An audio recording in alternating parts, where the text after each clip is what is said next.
سلام دوستان عزیز، به کانال بافتنی با مینا خوش اومدید. امیدوارم که حالتون خوب باشه. دوستان این هفته براتون این سرهمی رو آماده کردم که مناسب سن 1 تا 1.5 سال هستش و در پایان ویدیو براتون توضیح دادم که چطور میتونید برای کودک بزرگتر و یا کوچکتر اون رو ببافید. برای این بافت من از 3 تا کلاف خریدم که اینقدرش باقی مونده.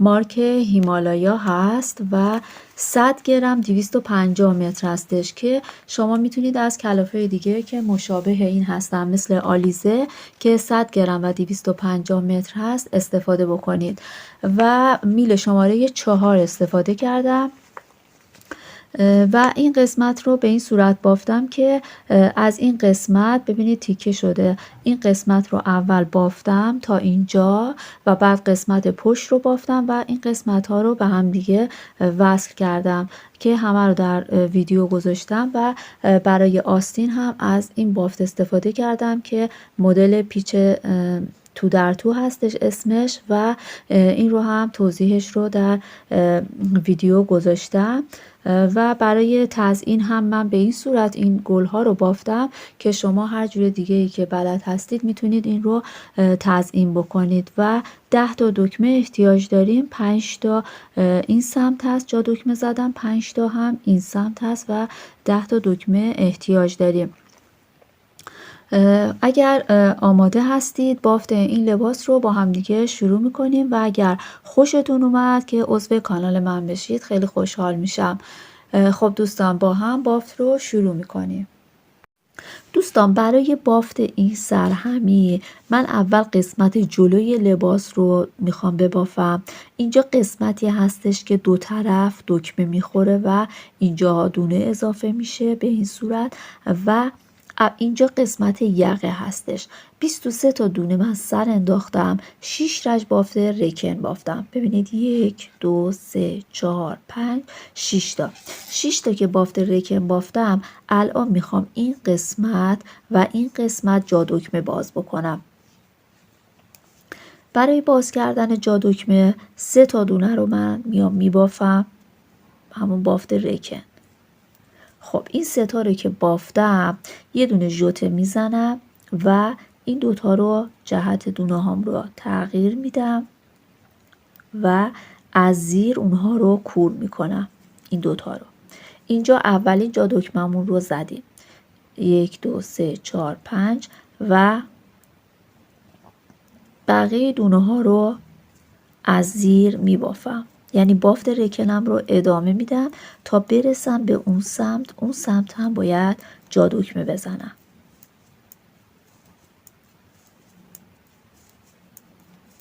پنج تا دونه مونده 1 2 3 این 3 تا همین 3 تایی هستش که اول بافتم. بعد این قسمت باید یه دونه ژوته بزنم، این دوتا رو یکی بکنم. خب اینجا جهت دونه هامو تغییر میدم و از زیر یکی میکنم، اینا رو یه ژوته میزنم و 3 تا دونه بعدی رو هم از زیر میبافم.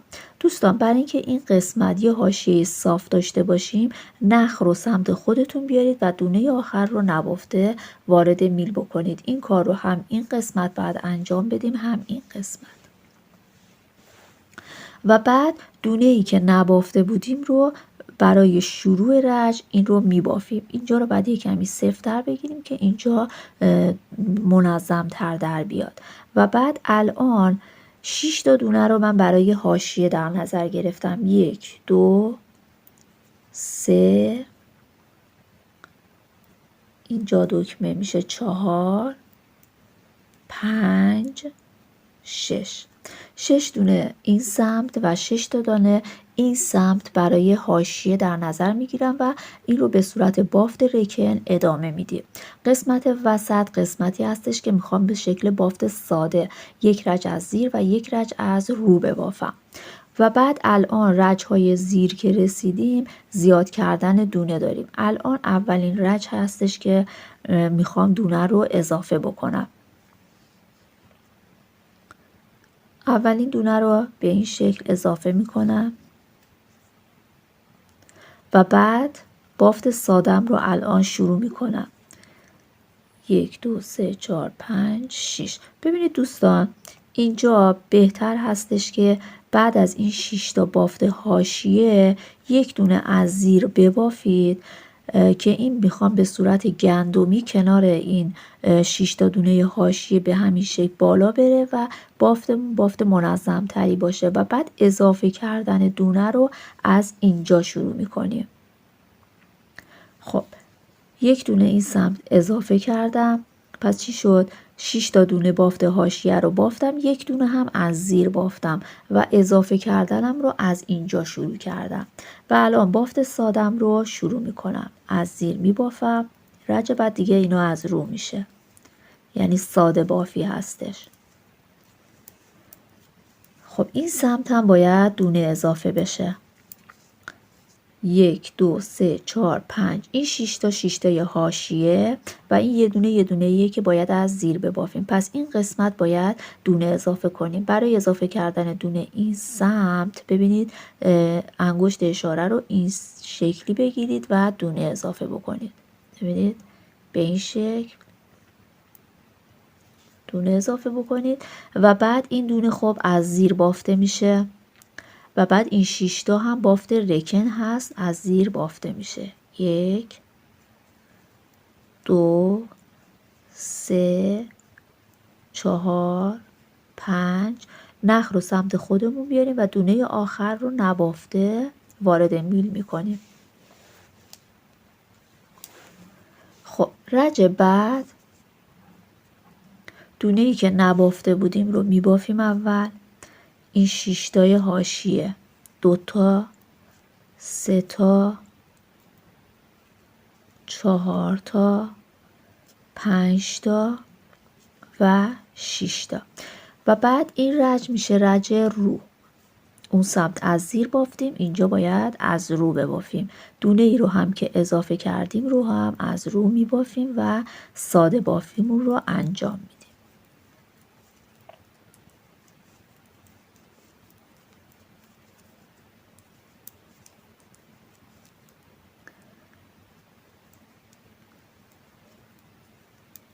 و بعد این 6 تا 2 4 6 تای بافت رکنمون رو از زیر میبافیم.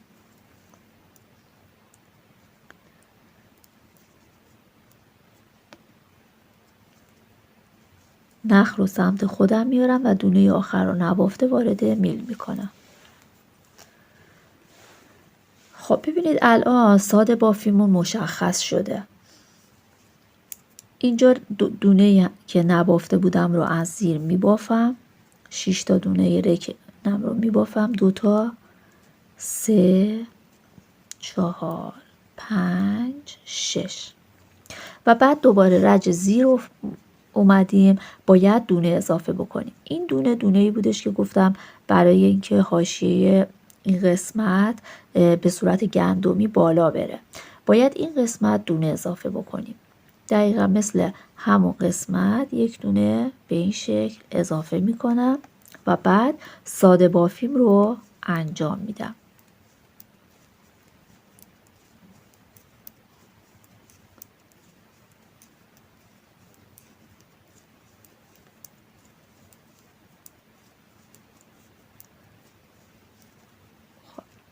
الان رسیدم 2 4 6 و این یک دونه گندمی، اینجا باید دونه اضافه بکنم. به این شکل یک دونه اضافه میکنم و بعد این دونه رو از زیر میبافم و 6 تا دونه بافت رکنم رو هم از زیر میبافم. نخ رو میارم سمت خودم، دونه آخر نبافته وارد میل میشه. ببینید دوستان باید همین کار رو هی تکرار بکنیم، ولی ببینید این قسمت چون که بافت رکن داره، این قسمت هم بافت رکن داره و این قسمت وسط بافت ساده بافی داره، این دوتا مدل در کنار هم باعث میشه که این قسمت یکم جمع تر بیفته و باید ما تکنیک رفت و برگشت رو انجام بدیم. الان اینجایی که جا دکمه زدیم نمیخواد انجام بدیم.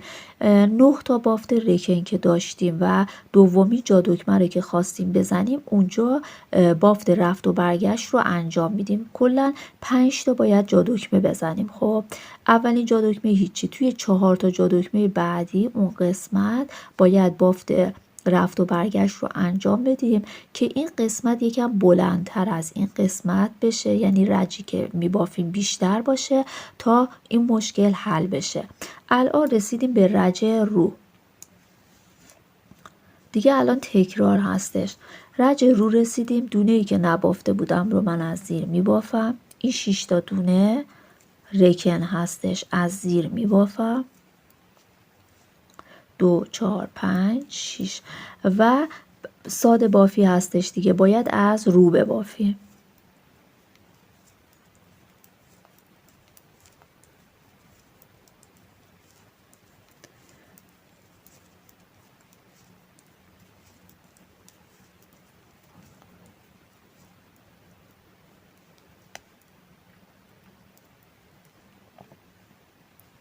از رو میبافم و این رو هم از رو میبافم. 6 تا دونه رکنم رو از زیر میبافم. 2 تا 3 4 5 و دونه آخر نبافته وارد میل میشه. دوباره رسیدیم به رج زیر و دوباره اضافه کردن داره. این 6 تا دونه رو رکن میبافم. 3 تا 4 تا 5 تا 6 تا و این دونه‌ای که برای گندمی گذاشتم رو میبافم و اینجا دوباره دونه اضافه میکنم به این شکل. بقیه دونه ها رو از زیر میبافم. ببینید دونه هایی که اضافه کردیم به این شکل در اومده و اینجا این حاشیه‌مون به هم نخورده. این رو میبافم.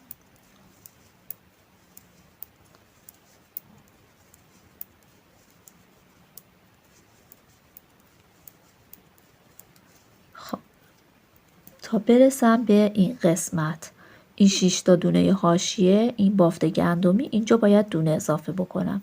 برای اضافه کردن این قسمت به این شکل گفتم اضافه کنید دونه رو و بعد این دونه گندمی رو میبافم. این 6 تا هم که بافت رکن هستش، دونه آخر نبافته وارد میل میشه. ببینید دوستان الان این رو باید ادامه بدیم. رج های زیر دونه ها رو به همون صورت که گفتم اضافه میکنیم و بعد از این قسمت که جا دکمه زدم ببینید بالاش 1 2 3 تا الان بافت رکن بافتم. 9 تا بافت رکن که شد دومین جا دکمه رو میزنم و بافت رفت و برگشت رو بهتون میگم. دوستان عزیز همونطوری که براتون توضیح دادم این کارا رو انجام دادم. دونه ها رو قسمت زیر، رج های زیر دونه ها رو اضافه کردم، بافت رکنم رو بافتم و الان ببینید از این قسمت جا دکمه‌ای که زدم 1 2 3 4 5 6 7 8 9 تا بافت رکن داریم که الان باید دومین جا دکمه رو بزنم و تکنیک رفت و برگشت رو هم بهتون بگم. خب این دونه‌ای بودش که اون سم نبافته بودم، الان میبافم. 3 تا دونه رو من میبافم از زیر. جا دکمه رو دقیقاً همینطوری که این جا دکمه رو زدیم اینجا هم این کار رو انجام میدیم. این 3 تا رو از زیر میبافم. 1 دونه ژوته میزنم. جهت دونه هام رو تغییر میدم. 2 تا رو از زیر یکی میکنم. خب این دومین جا دکمه رو هم زدم و بعد دونه شیشمی هم بافت رکن از زیر میبافم. ببینید اینجا میخوام تکنیک رفت و برگشت رو بهتون آموزش بدم. به این صورت هستش که برای اینکه این قسمت یکم رجش بیشتر باشه تا مشکلی که اینجا جمع میشه از بین بره این کار رو انجام میدیم. این دونه رو نگاه بکنید، بعد از 6 تا بافت رکن یه دونه زیر داریم، درسته؟ نخ رو از زیر نگه میداریم. این دونه رو میندازیم روی میل و این نخ رو میایم از پشت این رد میکنیم و دونه رو دوباره میندازیم سر جاش. یعنی کار خاصی نکردیم، این دونه بافته نشد، فقط نخ رو ببینید من از پشت این رد کردم و بعد برمیگردیم و بعد این 6 تا رو که بافت رکن هست میبافیم. جا دکمه رو هم میبافم، دونه آخر نبافته وارد میل میشه و بعد رج بعد دونه ای که نبافته بودیم رو میبافیم از زیر. کلا 6 تا دونه بافت رکنمون رو میبافیم، 2 تا، 3 تا، 4 تا، 5 تا، 6 تا و بعد رسیدیم الان به این دونه‌ای که نخ رو رد کرده بودیم. ببینید اینجا این نخ مشخص هستش، این نخ رو میبینید، این رو باید بندازید روی میل به این صورت و بعد دوتاش رو با هم از زیر ببافید.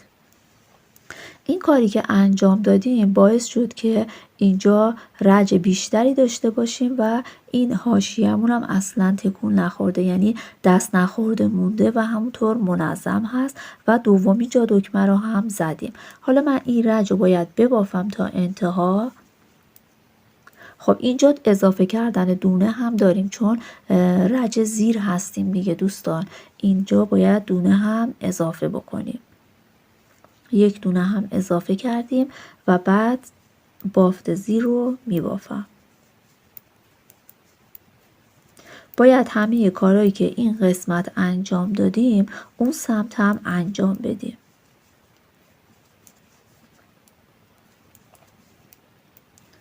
خب بافت زیر رو من میبافم، ساده بافی رو.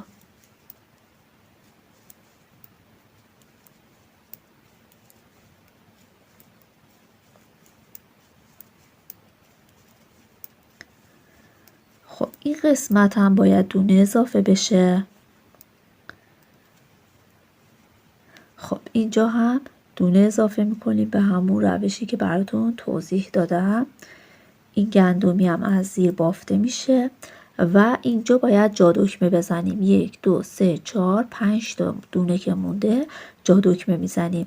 جهت این دوتا رو تغییر میدم، این دوتا رو از زیر کور میکنم، یه دونه ژوته میزنم و این 3 تا دونه رو هم از زیر میبافم. دونه آخر نبافته وارد میل میشه. و تکنیک رفت و برگشت رو توی این قسمت باید توی این رج انجام بدیم دوستان. به این صورت هستش که خب این 6 تا دونه رو من از زیر میبافم، بافت رکنم رو. 3 تا، اینم جا دکمه 4 5 6 تا بافت رکنم رو میبافم. الان بعد از این 6 تا میخوام تکنیک رفت و برگشت رو انجام بدم. ببینید این دونه‌ای که اینجا هست الان اینجا از رو هستش. تکنیک رفت و برگشت رو اینجا از سمت زیر انجام دادیم، اینجا از سمت رو انجام میدیم. زیاد تفاوتی با هم نداره، فقط این رو هست اون زیر. ببین وقتی که دونه اینجا رو هست نخ رو بگیرید، این دونه رو از میل خارج بکنید و نخ رو ببرید اون سمت و دونه رو دوباره بندازید سر جاش و برگردید و برمیگردم و بافت رکنم رو 6 تا بافت رکن رو میبافم.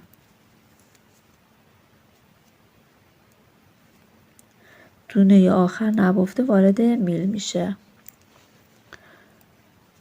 و برمیگردم. دونه‌ای که نبافته بودم رو میبافم این قسمت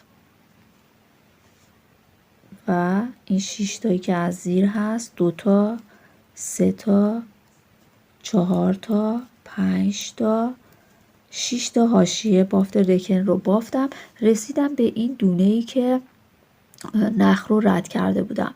ببینید دوستان حالا این سمت افتاده، این نخی که رد کرده بودیم سمت زیر افتاده به این صورت، مشخصه؟ به این صورت هستش. از پشت گرفتم و این رو میندازم روی میل به این صورت و این بار از رو هست دیگه، دونمون با هم از رو میگیرم و میبافم. الان این سمت رو ببینید، الان رفت و برگشت رو انجام دادیم، دونه گندمیمون همونطور ادامه پیدا کرده، اینجا رجهامون اضافه شده و بعد دیگه تکرار هستش. رج رو میبافم و بعد رجهای زیر دونه اضافه میشه، دوباره همینطوری این رو میبافم، دونه اضافه کردن ها رو انجام میدم.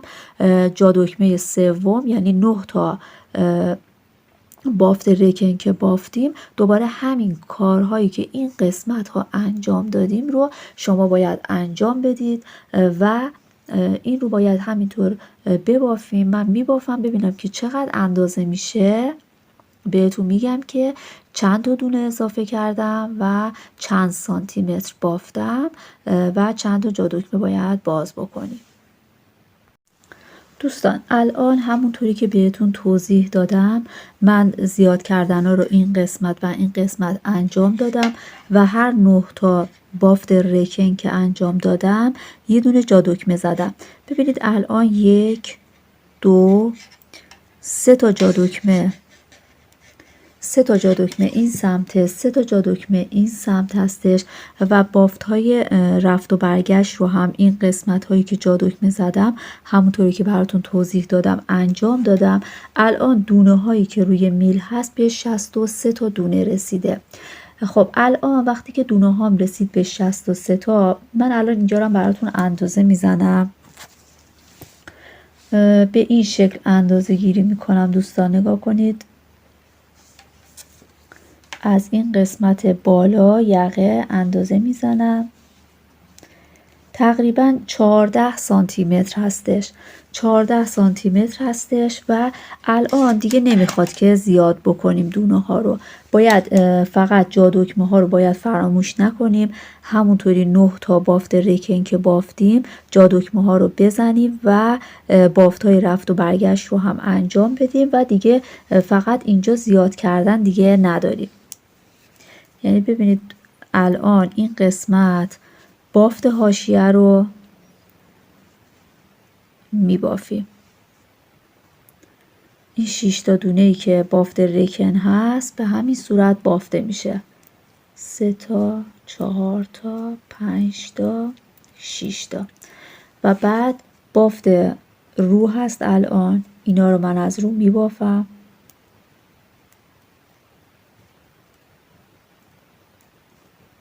دونه ای هستش که اضافه کرده بودم اون رج، همه اینا رو از رو میبافم.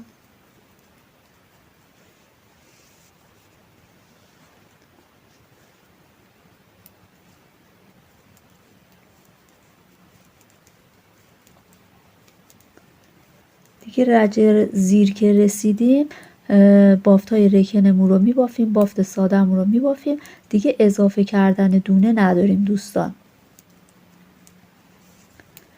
الان این رج رو میبافم تا برسم به رج زیر.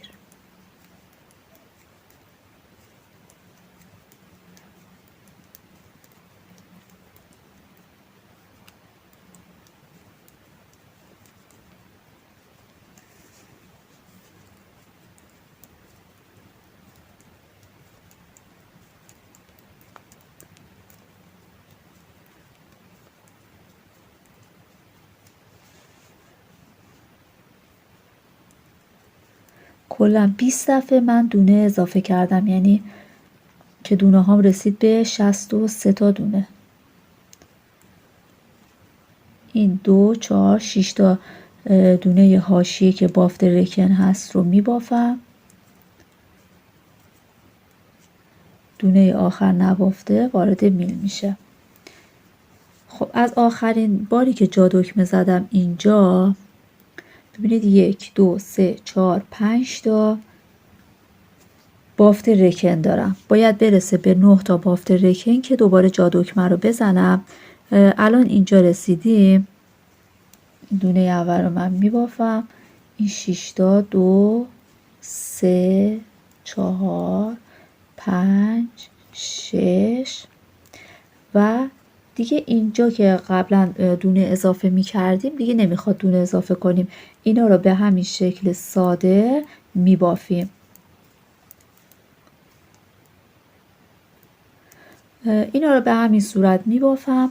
به جا دکمه ها که رسیدم جا دکمه و با تکنیک رفت و برگشت رو انجام میدم. الان 1 2 3 تا جا دکمه داریم، باید جا دکمه هامون رو 5 تا داشته باشیم. 5 تا جا دکمه شد، بعد من میگم که چقدر بافتم. ببینید دوستان اینجا 1 2 3 این 4 تا بافت رکن برای یقه هست. خب بعد از اینجا اگه من بشمارم 1 2 3 4 5 6 7 8 9 10 11 12 13 14 15 16 17 18 19 20 21 22 دفعه 22 دفعه من اینجا بافت رکن دارم. خب بعد دیگه اضافه کردن نداریم. دوستان عزیز الان قسمت جلو رو من اینقدر بافتم تا اینجا که 20 دفعه من دونه اضافه کرده بودم سمت چپ و راست و دیگه از اینجا به بعد دیگه دونه اضافه نکردم و الان اینجا هم 2 تا جا دکمه داره، یکی این قسمت یکی این قسمت جا دکمه داره و بعد از آخرین جا دکمه 1 2 3 4 5 6 7 8 تا بافت رکنم رو بافتم و توی این قسمت هم رفت و برگشت رو تکنیک رفت و برگشت رو انجام دادم. الان این رو از یقه سانت میزنم براتون. من صافش کنم. از یقه براتون سانت میزنم. 25 سانتی متر هستش و همینقدر کافی هست. این نخ رو من قیچی میزنم، دیگه بهش احتیاجی ندارم. این رو کنار میذارم و قسمت پشت لباس رو با هم شروع میکنیم بافتش رو. برای قسمت پشت 55 تا دونه سر انداختم و مثل همون قسمت جلو که 6 تا رج بافت رکن رو بافتم، اینجا هم ببینید 1 2 3 4 5 6 تا رج بافت رکن رو بافتم و تقسیم بندی ها رو انجام دادم. دوستان برای تقسیم بندی 6 تا دونه رو برای حاشیه در نظر گرفتم و بافت رکن می بافم. 11 تا دونه برای آستین، 2 تا برای خط رگلان و 17 تا هم برای قسمت پشت در نظر گرفتم. و طبق تقسیم بندی که گفتم این علامت گذارها رو اینجا زدم. ببینید اینجا 6 تا دونه 1 2 3 4 5 این 6 تا دونه رو برای بافت رکن در نظر گرفتم و یک دونه هم از دونه های آستین رو این قسمت گرفتم که میخوام این رو به صورت بافت گندمی یعنی همون ساده یک رج از زیر و یک رج از رو ببافم و این قسمت روی لباس اینجا به صورت بافت گندمی بالا بره، مثل یه حاشیه برای این قسمت بشه و بعد این گیره قرمز رو زدم و بعد از این باید یه دونه اضافه بکنم. حواستون باشه که بعد از این گیره باید دونه اضافه بکنید، یعنی قسمتی که بافت رکن هست اینجا دونه اضافه نمیشه. و بعد 10 تا دونه برای آستین هست که این یه دونه هم که اینجا گذاشتم جز دونه های آستین هست و با هم میشه 11 تا. و بعد از این 10 تا که اینجا هست یه دونه از این جدا کننده ها گذاشتم و 2 تا برای خط رگلان و دوباره یه جدا کننده گذاشتم و بعد 17 تا دونه برای قسمت پشت در نظر گرفتم و بعد دوباره یه جدا کننده، 2 تا برای خط رگلان این سمت یه جدا کننده، بعد دوباره 10 تا دونه اینجا برای آستین هست، یه دونه از این جدا کننده ها گذاشتم که اینجا حواستون باشه باید دونه اضافه بکنیم و این یک دونه هم به عنوان حاشیه در نظر گرفتم که اینجا وقتی که دونه اضافه میکنیم اینجا یه خط صاف داشته باشیم و بالا بره به صورت گندمی و 6 تا دونه هم اینجا برای حاشیه و بافت رکن در نظر گرفتم. دوستان ببینید برای این قسمت هم ببینید 6 تا دونه که بافت رکن بافته بودیم یک دونه رو اینجا به عنوان اینکه این حاشیه صاف بالا بره رو در نظر گرفتیم و بعد اینجا دونه اضافه می کردیم. این قسمت پشت هم همین شکل هستش. و برای قسمت این آستین میخوام این قسمت وسط آستین یه بافت پیچ به همین صورت ها کش بافی که برای آستین هستش ببافم. من برای پیچ این قسمت از این بافت میخوام استفاده بکنم دوستان، ولی میخوام یک دونه از اینها رو بزنم. ببینید یه دونه از این مدل 14 تا دونه تشکیل شده. مدلمون به این شکل هستش، مثل زنجیرایی هستش که داخل هم دیگه رفتن و به هم وصل شدن. در واقع اینم یه نوع پیچ هستش، ولی برعکس پیچ های دیگه که ساده بافته میشه، اینجا ساده نیستش. دو رج از رو، یک دونه، دو تا رو و یک دونه زیر هستش.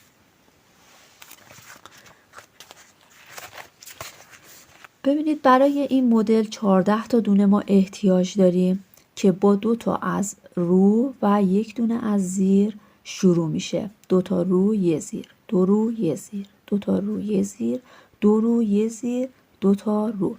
ولی ما برای آستینمون اینجا الان اگر این یه دونه رو در نظر نگیریم که به عنوان حاشیه هست، بین این 2 تا علامت گذارها 10 تا دونه داریم برای قسمت آستین. یعنی الان ببینید ما این دونه ها رو داریم برای آستینمون، این 10 تا دونه رو داریم دوستان. ببینید دونه زیر رو داریم که ببافیم، 2 تا رو یه زیر، 2 رو یه زیر، 2 تا رو و یک دونه زیر رو داریم و 4 تا دونه کم داریم. ببینید 4 تا دونه ای که 2 تا اینجا از رو هست کم داریم، 2 تا اینجا هم از رو هست کم داریم. ولی چون این قسمت دونه اضافه میشه دیگه، این 4 تا رو به دست میاریم. در رج‌های بعدی که دونه اضافه میکنیم به دست میاریم. الان همین رجی که میخوایم ببافیم زیاد کردن دونه هم داریم و مدل رو هم همین قسمت میبافیم. خب 6 تا دونه اول دونه ای هستش که باید به عنوان حاشیه در نظر گرفتیم و از زیر بافته میشه. 1 2 3 4 5 6. این 6 تا دونه که حاشیه هستش و این قسمت هم که خب جا دکمه نمیخواد، توی اون قسمت جا دکمه ها رو زدیم، این قسمت دکمه ها دوخته میشه و این دونه ای هستش که گفتیم به صورت بافت گندمی بافته میشه. خب این قسمت از زیر میبافم، اینجا روی لباس هستش و بعد این جدا کننده رو میذارم اینجا و اینجا باید گفتیم دونه اضافه بکنیم که به همین شکل یک دونه اضافه میکنم. خب الان اینجا یک دونه اضافه شد، برای قسمت آستین هستش دیگه. یعنی الان این دونه ای که کم داشتیم به دست اومد. نمی نویسه. الان این دونه ای که کم داشتیم رو ما به دست آوردیم، پس یک دونه به دست اومد اینجا و الان باید از زیر شروع بکنیم. یک دونه زیر، 2 تا روی زیر، 2 تا رو به این صورت ببافیم. خب پس این دونه ای هستش که اضافه شد و اینجا یک دونه از زیر، 2 تا از رو،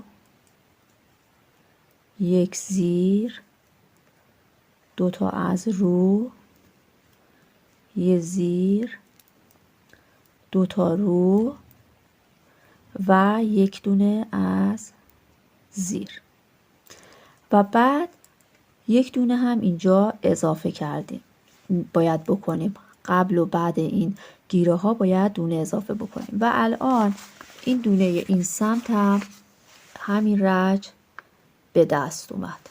پس الان 12 تا دونه رو داریم برای مدل، فقط 2 تا دونه کم هستش که اونم سری بعد بافت زیر که دونه اضافه کنیم اونم به دست میاد. خب اینو میذارم این سمت و این 2 تا دونه رو که برای خط رگلان هست از زیر میبافم. گیره رو میندازم این ور. برای قسمت پشت اینجا هم خب باید دونه اضافه بکنیم و این سمت به این صورت دونه اضافه میکنیم و بعد این 17 تا دونه رو از زیر میبافیم. بافت ساده هستش. این سمت از زیر هست، سمت بعد از رو، رج بعد یعنی. خب اینا رو از زیر می بافم.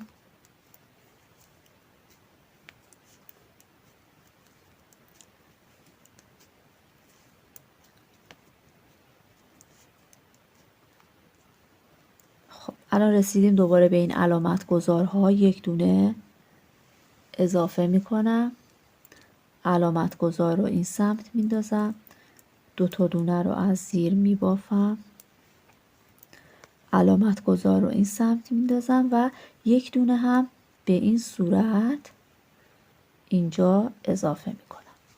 و بعد دوباره رسیدیم به دونه های آستین. خب این یک دونه که اضافه کردیم اینجا مثل همون سمت یک دونه از زیر، دو تا رو بافته میشه. یک دونه از زیر،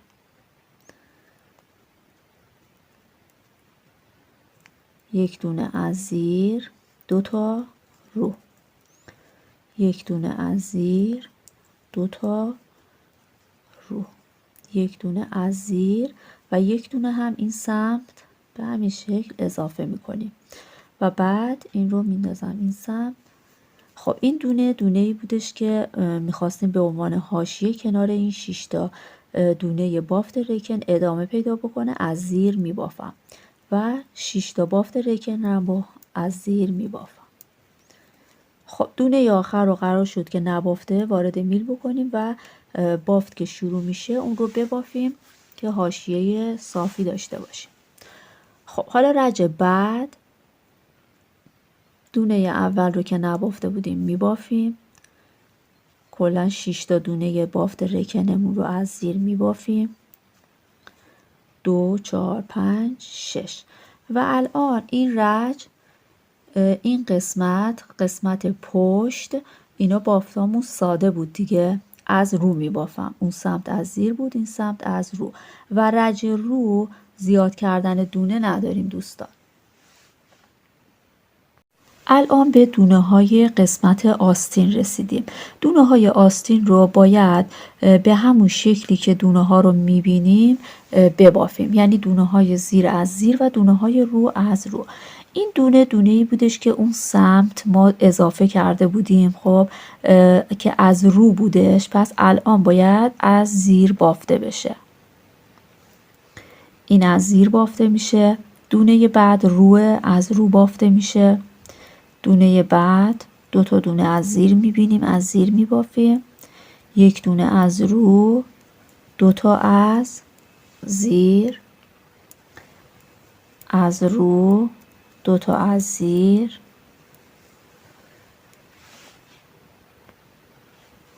از زیر، از رو و دو تا از زیر، یه دونه از رو و این دونه‌ای که از زیر بافته میشه. الان ببینید چند تا دونه داریم. 1 2 3 4 5 6 7 8 9 10 11 12 تا داریم. 2 تا دونه هنوز کم داریم. و بعد این 2 تا دونه برای خط رگلان ساده بافی هست. این رج از رو بافته میشه. گیره رو میزنم. دونه های پشت هم از رو بافته میشه. اون سمت از زیر بافته شد، این سمت از رو.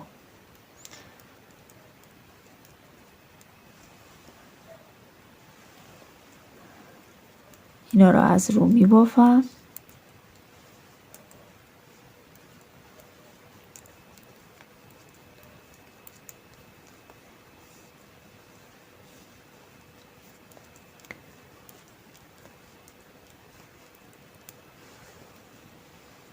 و این دونه هم که اضافه کردیم از رو، دونه پشت، این رو میزنم اینجا. 2 تا دونه خط رگلان از رو بافته میشه. و دوباره رسیدیم به دونه های آستین. دونه های آستین رو به همون شکلی که میبینیم میبافیم. 2 تا از زیر هست اینجا، یه دونه رو. این دونه گفتیم از زیر بافته میشه. این از رو، 2 تا از زیر، یه دونه رو، 2 تا از زیر، یک رو، 2 تا زیر، یه دونه رو و این دونه از زیر. خب اینجا این دونه هم که دونه ای بودش که به شکل گندمی گفتیم میخواد بالا بره و به شکل ساده بافی هستش. از رو میبافیم 6 تا دونه بافت رکن از زیر. خب اینا رو از زیر میبافم و دونه آخر نبافته روی میل میذارم. رج بعد که رج زیر هستش باید دوباره دونه اضافه بکنیم. یک دونه این سمت، یک دونه سمت چپ و راست این گیره ها.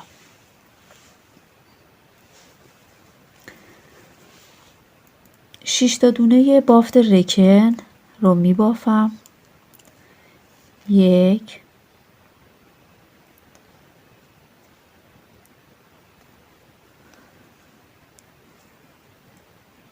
یک، دو، سه، چهار، پنج، شش و بعد این دونه برای حاشیه این قسمت از زیر می بافم. یک دونه اینجا دونه اضافه می کنم. خب الان دونه های برای آستینمون ببینید این دونه هم اضافه شد. این دونه اضافه شد، یک دونه هم از این سمت اضافه می کنیم. یعنی 14 تا دونه بافت برای مدلمون اینجا درست شده. الان ببینید اینجا این میشه از رو، اینم از رو، یعنی 2 تا روامون که کم داشتیم، این 2 تا دونه رویی که کم داشتیم الان به دست اومد. و بعد دونه ها رو یعنی به همون شکلی که میبینیم میبافیم. اینجا از زیر 2 تا رو، یک دونه زیر، 2 تا رو، یک دونه زیر، 2 تا رو، یک دونه زیر. دوستان ببینید اینجا مثلا دونه ای که الان زیر هست اون سمت از روه. این 2 تا دونه ای که از رو هست اون سمت 2 تا از زیر هستش. و بعد خب 2 تا از روی زیر، اینجا رو و یک دونه هم اینجا اضافه میکنیم. خب این 2 تا دونه روی این سمت هم، این 2 تا دونه هم اینجا کامل شد. پس الان 14 تا دونه رو برای مدل رو داریم. از این به بعد دونه هایی که اضافه میشه سمت چپ و راست این 14 تا دونه دیگه ساده بافی هستش. فقط این 14 تا دونه هستش که 2 تا از روی زیر، 2 روی زیر اینطوری بافته میشه. و هر 6 رج یک بار هم جابجایی دونه ها داریم. الان ببینید چند رج بافتم اینجا. از اینجا اگه حساب کنم 1 2 3 4 تا رج بافتم. 2 رج دیگه باید به همین شکل ببافیم و بعد مدل رو براتون توضیح میدم که چجوری باید دونه ها رو جابجا بکنید. خب اینجا دونه رو اضافه کردیم. 2 تا دونه خط رگلان رو من میبافم.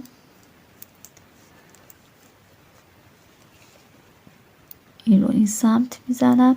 اینجا هم باید دونه اضافه بکنیم. یک دونه هم اینجا دونه اضافه میکنم و بعد دونه های پشت که ساده بافی هست میبافم. از زیر میبافم.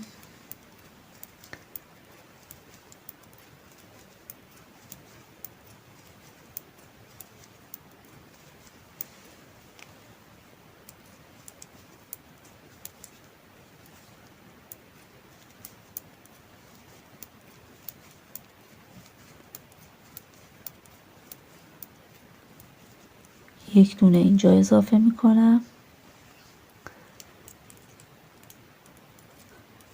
2 تا دونه خط رگلان رو میبافم. این رو میزنم این سمت. یک دونه هم به این شکل اینجا اضافه میکنم و بعد دوباره رسیدیم به قسمت آستین. این رو هست، دونه ای که اضافه کردیم اینم رو. 2 تا رو، یه دونه زیر، 2 تا رو، یه دونه زیر، 2 تا رو، یک دونه زیر، 2 تا رو، یک دونه زیر و اینجا یک دونه رو، یه دونه هم اضافه میکنیم میشه 2 تا رو. 14 تا دونه این سمت هم کامل شد. و بعد این دونه که دونه حاشیه است از رو بافته میشه. 6 تا دونه بافت رکن از زیر. دونه آخر نبافته وارد میل میشه. الان به قسمت رو رسیدیم، میخوایم بافت روم رو انجام بدیم. 6 تا دونه بافت حاشیه رو میبافیم. 1 2 3 4 5 6. دوستان ببینید این دونه‌ای که اون سمت من بهتون گفته بودم که باید از رو ببافید، اشتباه کرده بودم، از زیر باید میبافتید که اینجا این رو باید الان از رو ببافیم. ببینید این سمت باید به شکل بافت گندمی بالا بره، به این شکل که من اشتباه بافته بودم بعد درستش کردم. خب این رو الان از رو بافتم.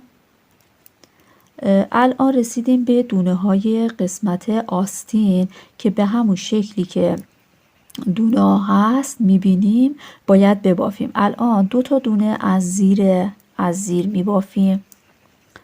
1 دونه از رو هست، 2 تا از زیر،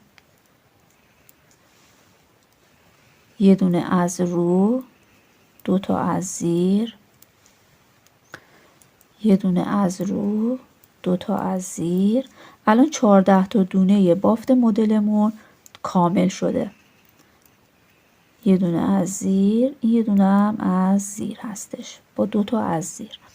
و بعد 2 تا دونه از رو بافته میشه، برای خط رگلان هست. قسمت پشت بافت رو از رو بافته میشه. اینا همه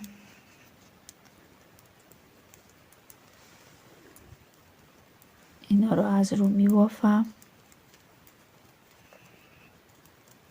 بافت رو حواستون باشه زیاد کردن دونه نداریم.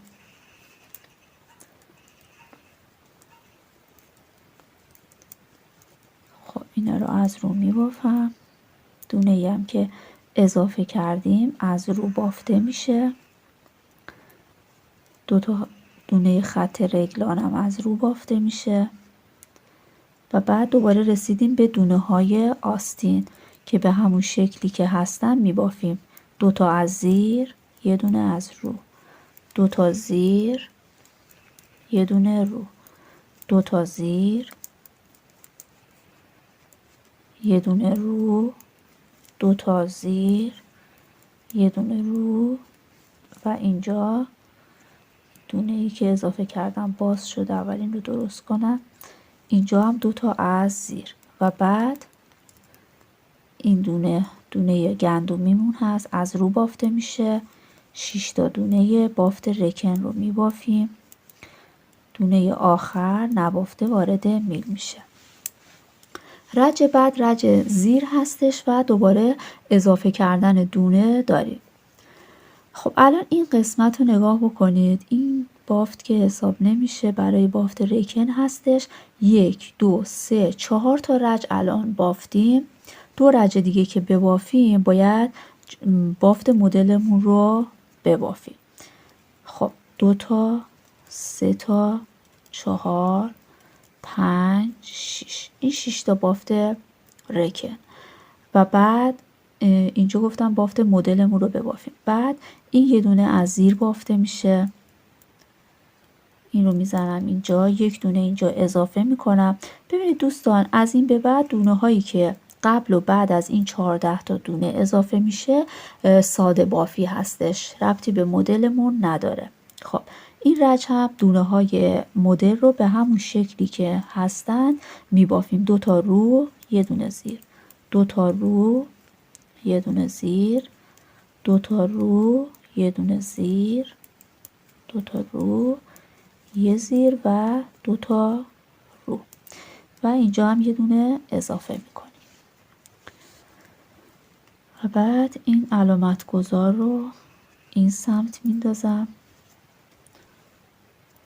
2 تا از زیر، علامت گذار رو این سمت میندازم. 1 دونه به این شکل اضافه میکنم. و بعد دونه های پشت رو هم از زیر میبافم.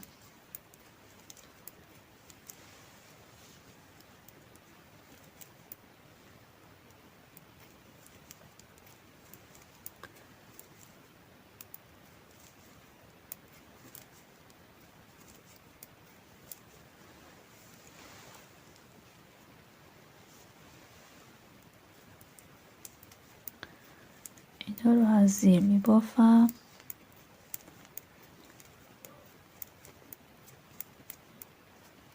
اینجا یک دونه اضافه میکنم. علامت گذار رو این سمت میندازم. 2 تا از زیر، یک دونه هم اینجا اضافه میکنم و بعد دوباره رسیدم به دونه های آستین برای مدلمون. به همون شکلی که میبینم میبافم. 2 تا رو، یه دونه زیر، 2 تا رو، یه دونه زیر، 2 تا رو، یه دونه زیر، 2 تا رو، یه زیر و 2 تا رو و یک دونه هم اضافه میکنم. علامت گذار رو این سمت میزنم. این دونه از زیر بافته میشه و دونه های 6 تای رکن رو از زیر میبافم. دونه آخر نبافته وارد میل میشه. خب رج رو رو هم من میبافم به همون صورتی که براتون توضیح دادم. اینا بافتای رو هستش. این قسمت رو همون شکلی که میبینیم میبافیم. فقط حواستون باشه این دونه که اضافه شده دیگه دونه جزء دونه های ساده هست. این قسمت رو من میبافم براتون. 6 تا دونه بافت رکن رو از زیر میبافم. 2 تا، 3، 4، 5، 6. این دونه از رو بافته میشه. این دونه هم که الان اضافه کردیم از رو بافته میشه. ساده بافی هستش. این قسمت از روی رج بعد میشه از زیر و دونه های این 14 تا دونه به همون شکلی که هستن بافته میشه. 2 تا زیر، یه دونه رو اینجا. ببینید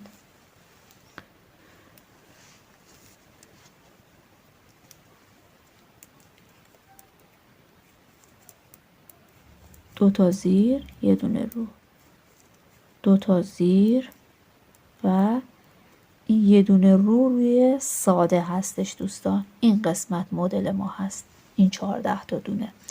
خب به این شکل من این رج رو میبافم و رج بعد رجی هستش که میخوایم مدل رو بندازیم.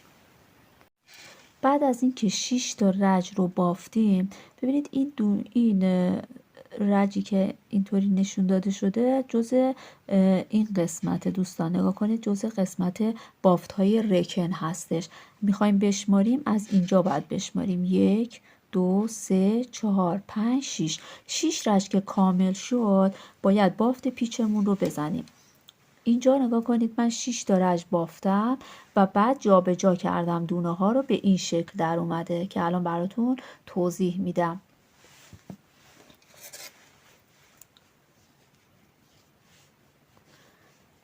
خب 6 تا بافت رکن رو میبافم. حاشیه رو 1، 2، 3، 4،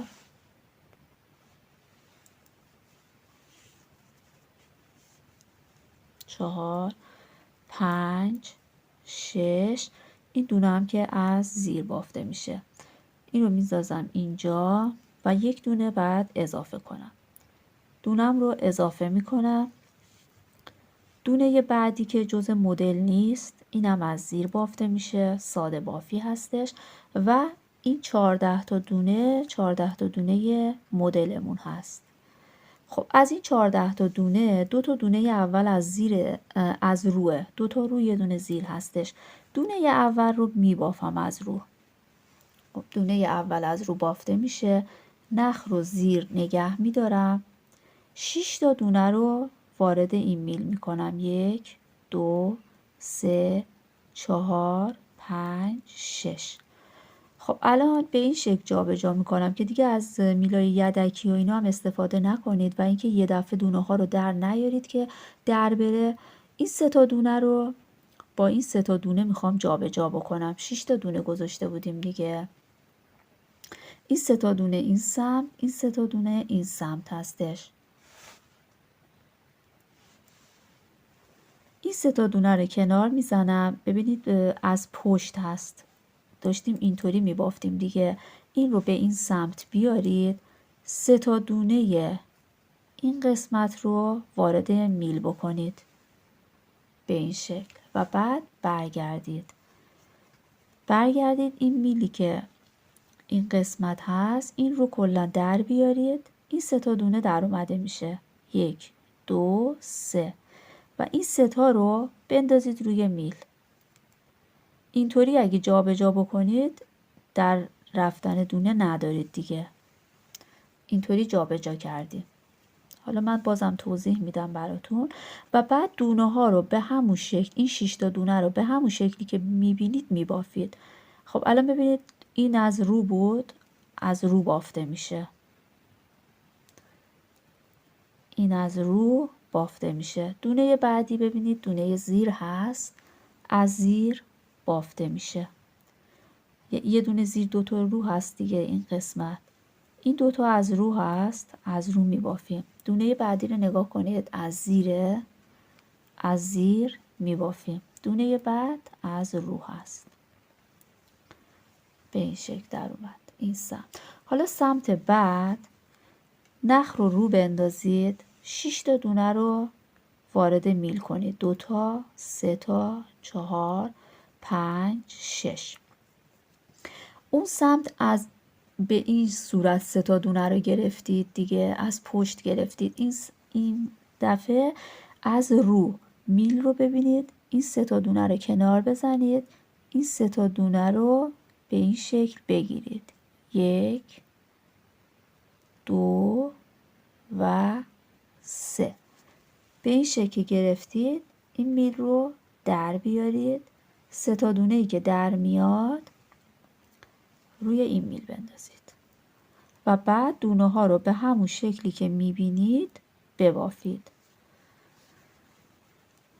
دونه اول از رو هست، از رو بافته میشه.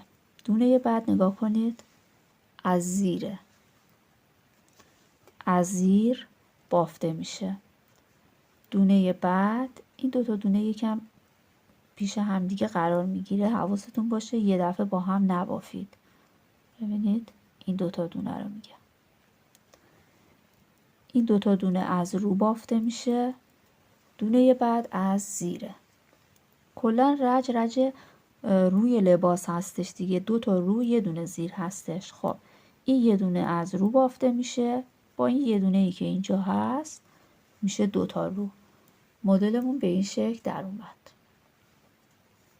و بعد این دونه هایی که اضافه شده گفتم ساده بافی است، از زیر بافته میشه، دوباره یک دونه اضافه میشه. اضافه کردن دونه هامون همونطوری سر جاش هستش و بافت های بعدی هم مثل همون قبل بافته میشه. دوباره من میرسم به اینجا براتون توضیح میدم یک بار دیگه این قسمت رو. خب الان رسیدم به این قسمت، باید یک دونه اضافه کنم. خب یه دونه رو اضافه میکنم اینجا و بعد این دونه گفتم دونه ای هستش که برای ساده بافی هست، ربطی به مدلمون نداره. این 14 تا دونه مدلمون هستش. 2 تا رو شروع شده، با 2 تا رو هم تموم شده. 14 تا دونه هستش. اولین دونه رو گفتم از رو میبافیم، نخ رو زیر نگه میداریم و بعد 1 2 3 4 5 6 تا دونه روی میل میزنیم و بعد برمیگردیم. این 3 تا دونه اول رو نه، 3 تا دونه بعدی رو با میل میگیریم بهش و بعد دوباره برمیگردم، این رو خارج میکنم میل رو. این 3 تا دونه ای که مونده بیرون هست رو با میل میگیرم، وارد این میل میکنم و بعد دونه ها رو به همون شکلی که میبینم میبافم. این رشت 2 تا از رو یه دونه از زیر دیگه، این از رو هست میبافم. این 2 تا دونه رو، یک دونه از زیر، ببینید زیر هست، دوباره این 2 تا از رو هست، این یه دونه از زیر، این یه دونه از رو، به این شکل. و بعد نخ نخ رو میزنم، میندازم سمت خودم، دوباره 6 تا دونه رو وارد میل میکنم. 2 تا، 3، 4، 5، 6. این دفعه از سمت رو این 3 تا دونه رو میگیرم. ببینید این 3 تا رو نه، 3 تای بعدی رو 1، 2 و 3. این 3 تا رو میگیرم، این میل رو خارج میکنم از همش. بعد 3 تا دونه ای که بیرون میمونه رو میگیرم، وارد این میل میکنم. 1. حالا شما به هر شکل دیگه ای که میتونید دونه ها رو جابجا بکنید و بعد دونه ها رو به همون شکلی که میبینیم میبافیم. این دونه از رو هست، دونه بعد ببینید از زیره، از زیر میبافم اینو. دونه بعد این 2 تا دونه قاطی میشه، یکم حواستون باشه. از رو هست، دونه بعد از رو هست، دونه بعد از زیر، دونه بعد از رو و این دونه از رو، به این شکل. و بعد دونه های ساده بافیمون هست که از زیر میبافم، 1 دونه هم اینجا اضافه میکنم. و بعد این از زیر بافت رکن رو میبافم. 2 تا، 3، 4، 5. دونه آخر نبافته وارد میل میشه.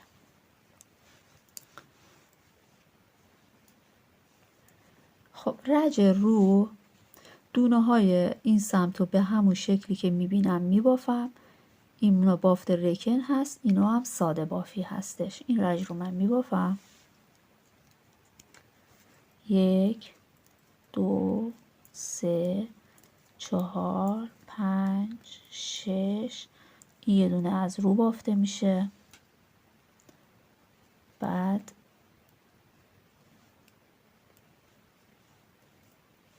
اینجا اینا هم ساده بافی هستش. 1، 2. اینا ساده بافی هستش، اینا بافته. خب اینو از زیر دونه ها رو اون شکلی که میبینم میبافم. از زیر هست، از زیر میبافم. این از زیر میبافم. این رو هست، این زیره، ببینید این دونه هم از زیر میبافم. این از روه، 2 تا زیر، یه دونه رو هست در واقع.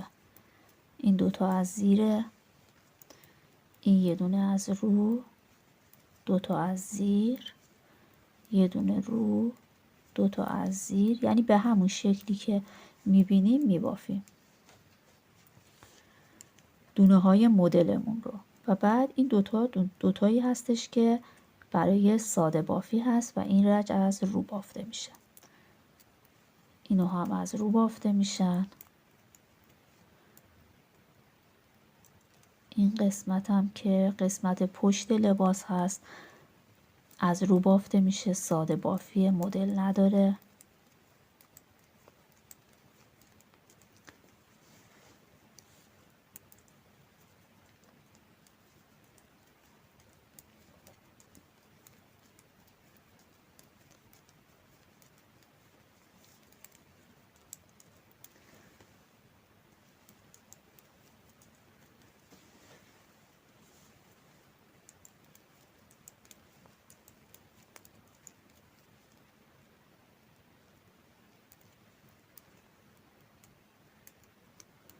اینو هم که از رو بافته میشه برای خط رگلان.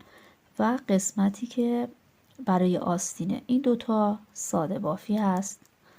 این 14 تا دونه ما به همون شکلی که میبینیم میبافیم. یه دونه زیر، دوباره اینم زیره، 2 تا زیر، یه دونه رو، 2 تا زیر، یه دونه رو. ببینید دوباره این دونه از زیر میبافم، این از زیر هست میبافم، این از روه، این از زیر، این از زیر، رو، زیر، زیر رو. این دوتا دونه دونه ساده بافی هست، دوتا رو هستش. اینم که دونه گندم میمونه، از رو میبافیم و 6 تا دونه بافت رکن رسیدیم.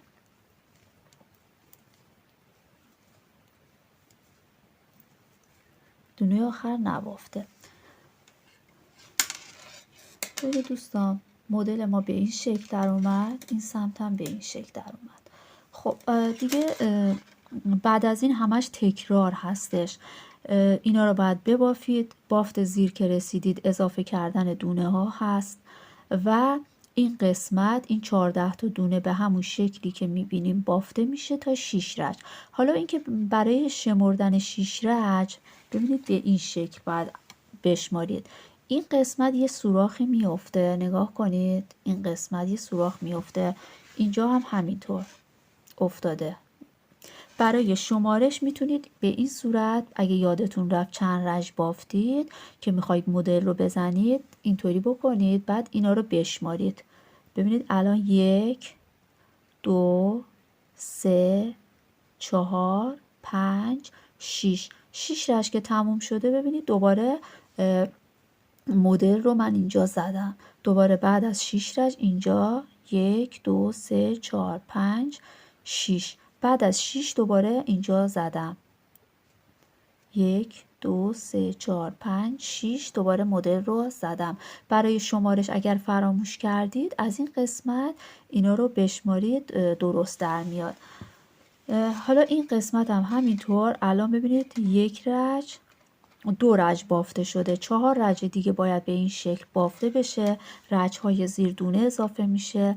به این قسمت که رسیدید دونه ها رو تو هر رج به هر شکلی که میبینید ببافید. این قسمت پشتم که ساده بافی هستش، چیز خاص دیگه ای نداره. فقط باید مثل همین قسمت که من 20 دفعه اینجا دونه اضافه کردم، این قسمت هم 20 دفعه دونه اضافه بشه. 20 دفعه که دونه اضافه شد دیگه از اینجا دونه اضافه کردن نداریم. باید تا این قسمت که دونه اضافه نمی کنیم به همین شکل می بافیم. فقط باید این قسمت اون وقت آستینا جدا بشه وقتی که 20 تا دونه اضافه شد. حالا من این قسمت رو می بافم. فقط یه چیز دیگه که حواسم نیست بگم نبود، ببینید ما 4 دفعه اینجا بافت رفت و برگشت رو انجام دادیم. تکنیک رفت و برگشت رو انجام دادیم. بعد از هر 9 تا بافت رکن این قسمت انجام ندادیم. 9 تا بافت رکن که بافتیم، این قسمت که جا دکمه زدیم بافت تکنیک رفت و برگشت رو انجام دادیم. 4 دفعه انجام دادیم تا به اینجا رسیدیم. این قسمت هم باید همین کار رو انجام بدیم و بشماریم. 1 2 3 اینجا جا دکمه زده بودیم اون سمت. خب بعد از اینجا 1 2 3 4 5 4 تا بافت رکن که شد، تکنیک رفت و برگشت رو این سمت و این سمت باید انجام بدیم. حواستون باشه، یعنی دقیقا مثل همون سمت جلو هستش.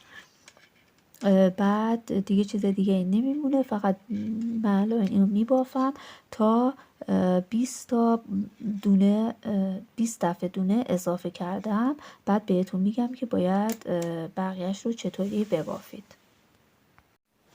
دوستان عزیز، همونطوری که براتون توضیح دادم من بافتم. قسمت رکن رو به این صورت بافتم، قسمت ساده پشت رو به این صورت، مدل ها رو همونطوری که توضیح دادم. بعد از هر 6 رج که گفتم باید به این شکل بشمارید رج هاتون رو اگه فراموش کردید. بعد از هر 6 رج دونه ها رو جابجا کردم و از سمت زیر اضافه کردن دونه ها رو داشتم. این قسمت، این قسمت، این قسمت و من دیگه این گیره ها رو برداشتم چون دیگه مشخص هستش که این خط رگلان ها مشخص هستش و نیازی به اون سنجاقا نیست. من اونا رو برداشتم و بعد 20 دفعه من دونه اضافه کردم. یعنی دقیقاً مثل همین قسمت جلو که 20 دفعه دونه اضافه کردم انقدر این سمت هم دقیقاً همون قدر دونه اضافه کردم. برای قسمت آستین کلا ما 11 تا دونه کنار گذاشته بودیم. وقتی که دونه اضافه کردیم از این سمت و این سمت، الان باید 2 تا 20 یعنی 40 تا دونه اضافه شده باشه دیگه. خب الان من میشمارم از اینجا، ببینید 1 2 3 4 5 6 7 8 9 10 11. این 11 تا دونه 11 تا دونه‌ای بودش که این قسمت برای آستین در نظر گرفته بودیم و بعد وقتی که قسمت های زیر دونه اضافه کردیم اینقدر الان دونه اضافه شده. ببینید اینقدر دونه اضافه شده که من الان میشمارم 2 4 6 8 10 12 14 16 18 20. خب 20 تا دونه برای این سمته که اضافه کردیم، 20 تا هم باید این قسمت باشه. 2 4 6 8 10 12 14 16 17 18 19 20 دفعه و دیگه همینقدر کافی هستش، چون قسمت جلوی لباس رو هم من 20 دفعه دونه اضافه کردم.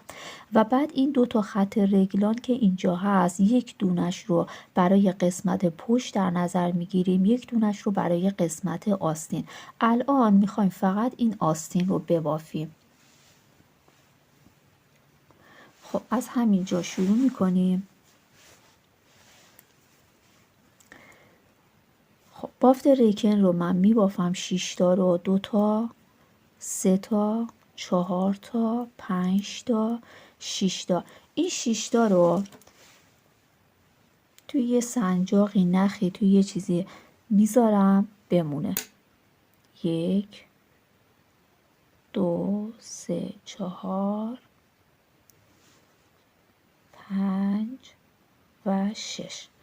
این رو میذارم اینجا بمونه، فعلا نیازی به این نداریم، میخوایم قسمت آستین رو فقط ببافیم.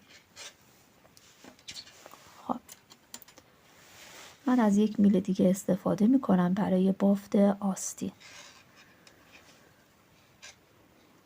خب شروع میکنم بافت آستینم رو بافتم. دونه اول رو من میام از زیر میبافم.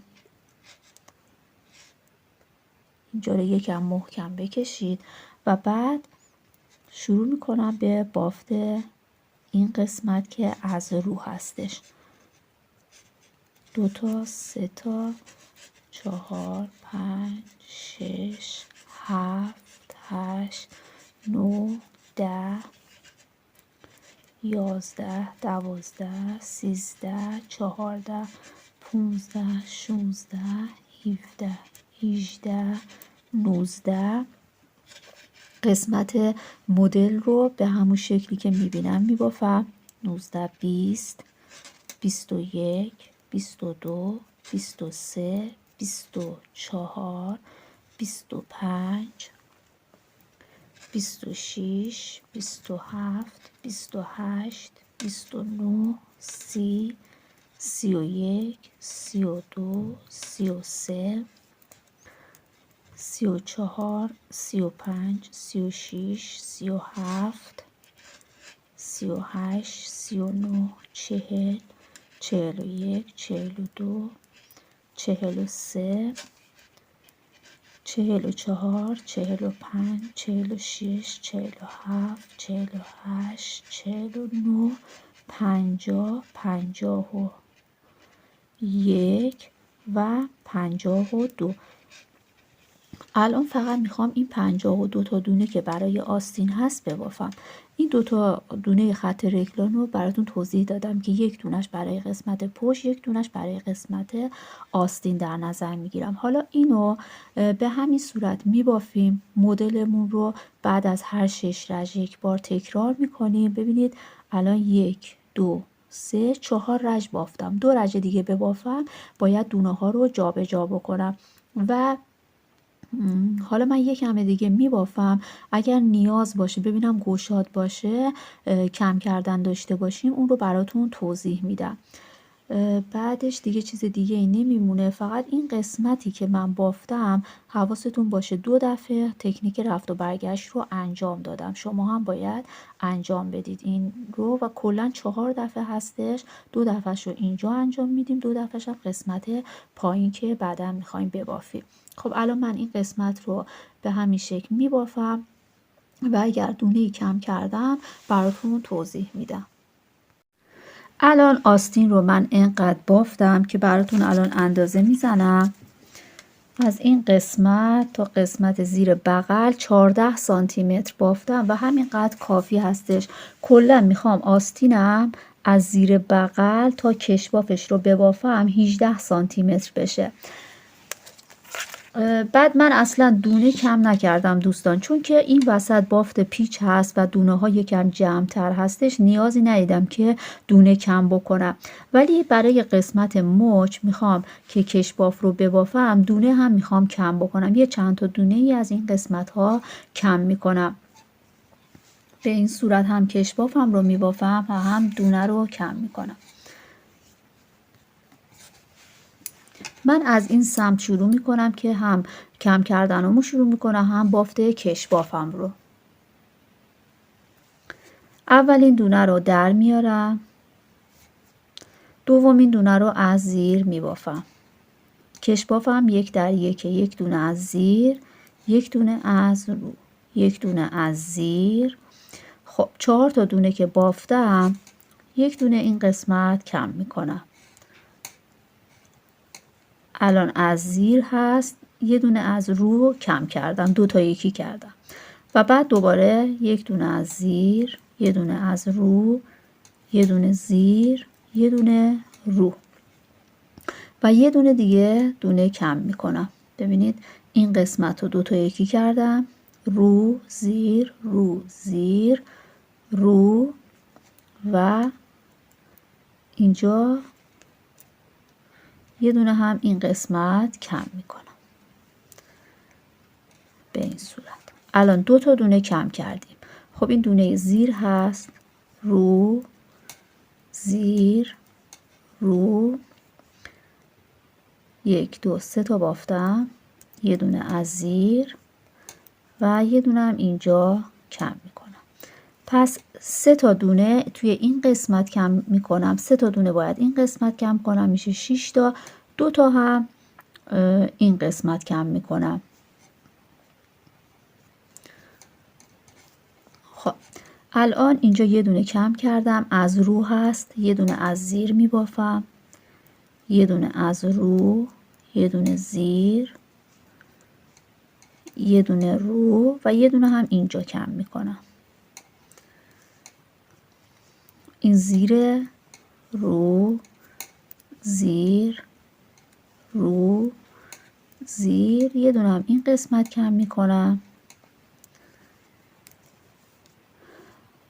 خب زیر رو زیر رو و 3 تا دونه باید این قسمت کم بکنم.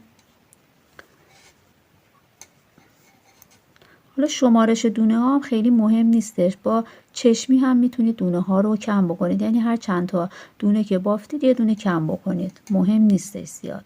خب الان اینجا رو هست، اینجا زیر، 1 دونه اینجا کم میکنم. درست بافتم، زیر رو زیر رو، 1 دونه کم کردم. الان زیر رو زیر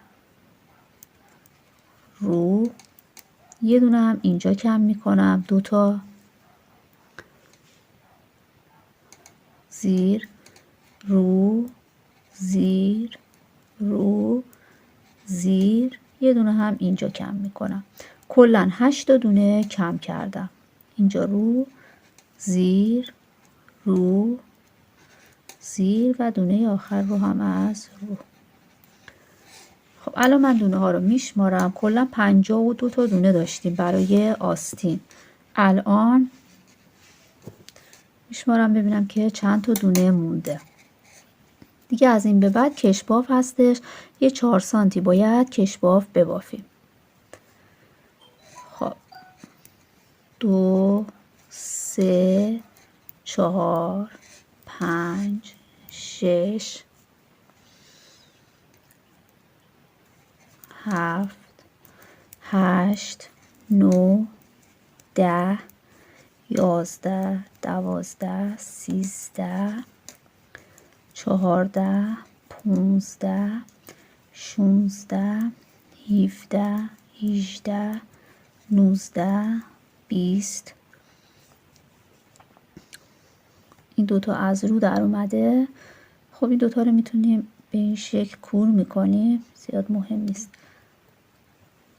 یه بار دیگه من اینو بشمارم: 2 4 6 8 10 12 14 16 18 19 20 21 22 23 24 25 26 27 28 29 30 31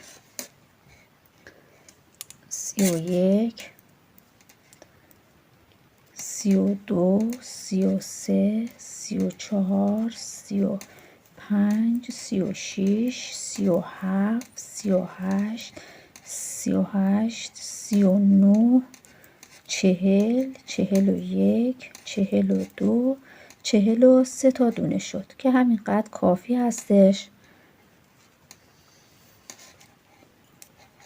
خب این رو من کشباف رو به همین صورت میبافم و بعد قسمت کور کردن کشباف رو بهتون توضیح میدم. من 4 سانتی متر بافت کشبافم رو بافتم و کلن از قسمت کشباف تا زیر بغل، ببینید از این قسمت تا زیر بغل 18 سانتی متر شده و بعد الان باید این رو کور بکنیم. یکی از روش‌های کور کردن بافت کشباف این هستش که ببینید دونه اول رو در بیارید به این صورت، دونه اول رو در بیارید، دونه دوم رو نگاه بکنیم از رو هستش و دونه دوم رو از رو ببافید و بعد که بافتیم این دونه رو از زیر دونه قبلی بکشید بیرون. دونه بعد از زیر هستش، از زیر ببافید و از زیر دونه قبلش بکشید بیرون. دونه بعد از رو ببافید و اون رو از زیر دونه قبلش بکشید بیرون. به همین ترتیب دونه زیر رو ببافید به این صورت، این رو از این زیر بکشید بیرون تا انتها به همین صورت هستش. دونه رو ببافید. البته روش های دیگه ای هم برای کور کردن بافت کشباف هست. بهترین روش که مثل بازاری در میاد کشباف با سوزن هستش که اون رو بعدا براتون توضیح میدم. خب این رو به همین ترتیب من کور میکنم و این آستین رو میدوزم. این قسمت هایی که به این شکل در اومده روبروی هم قرار میدم و اینا رو به هم دیگه وصل میکنم که بهتون دوختش رو هم نشون میدم. دوستان عزیز، برای دوخت این نوع بافت این برجستگی هایی که به وجود اومده اینا رو روبروی هم دیگه باید قرار بدیم و روبروی هم به این صورت باید بدوزیم. از یکم من نخ رو بلندتر چیدم و از همون نخ استفاده میکنم برای دوخت. ببینید الان یه برجستگی اینجا هست و روبروش این برجستگی هست. اینو به هم دیگه وصل میکنیم و میدوزیم. به این شکل در میاد.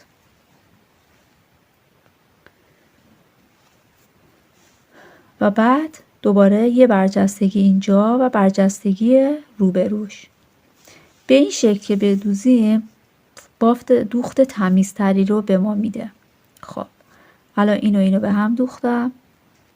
این برجستگی ببینید این روبروش این هست.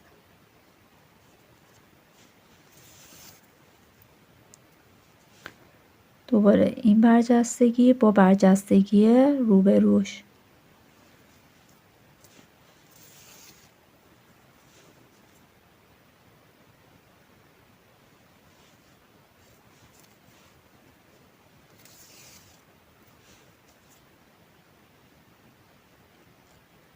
این برجستگی با برجستگی روبروش تا انتها به همین شکل دوخته میشه. یک دونه از این سمت، یک دونه از این سمت.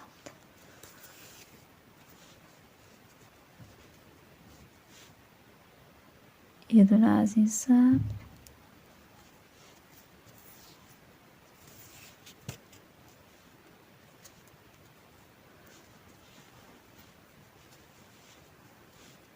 یه دونه از این سمت. من این رو تا انتها میدوزم. دوستان آستین کامل شد، به این شکل در اومده. بافتمون به این شکل در اومده و من دوختم این رو. این 6 تا دونه ای که داخل این جدا کننده گذاشته بودم، داخل این سنجاق گذاشته بودم رو در آوردم، داخل میل گذاشتم. این دونه ها رو 6 تا رو ما بافته بودیم، بعد رسیده بودیم به دونه های آستین. دونه های آستین رو جدا کردیم، بافتیم، تموم شد و الان این 6 تا بافت رکن رو داخل میل انداختم و الان اینجا باید یه نخ وصل بکنیم و بافتمون رو ادامه بدیم تا برسیم به دونه های آستین اون سمت که اینجا چون یه فضای خالی افتاده دوستان، ببینید من یک دونه از اینجا گرفتم، از همین قسمت یک دونه من گرفتم و این رو شروع میکنم به بافتن از رو. ساده بافی هستش دیگه. این رو از رو میبافم. من این رو بزنم صدا نده. خب این دونه ها رو من از رو میبافم و بعد این دونه، این نخی که برای دوخت استفاده کرده بودم هست اینجا، این رو با این یه گره میزنم.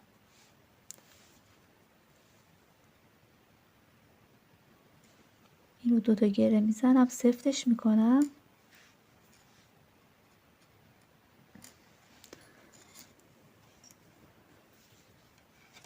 قسمت پشت رو شروع میکنم به بافت.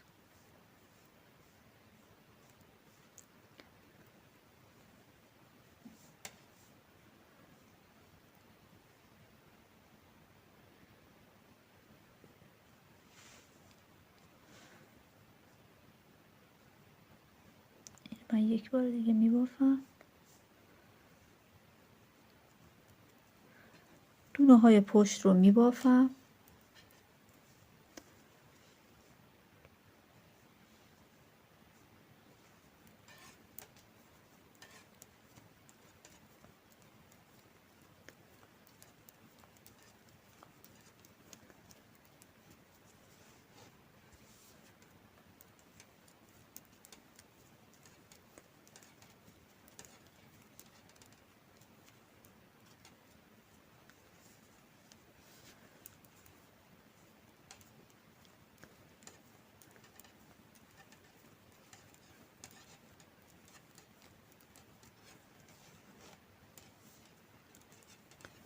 و بعد وقتی رسیدیم به دونه های آستین، مثل همون سمت آستین رو شروع میکنیم به بافتن.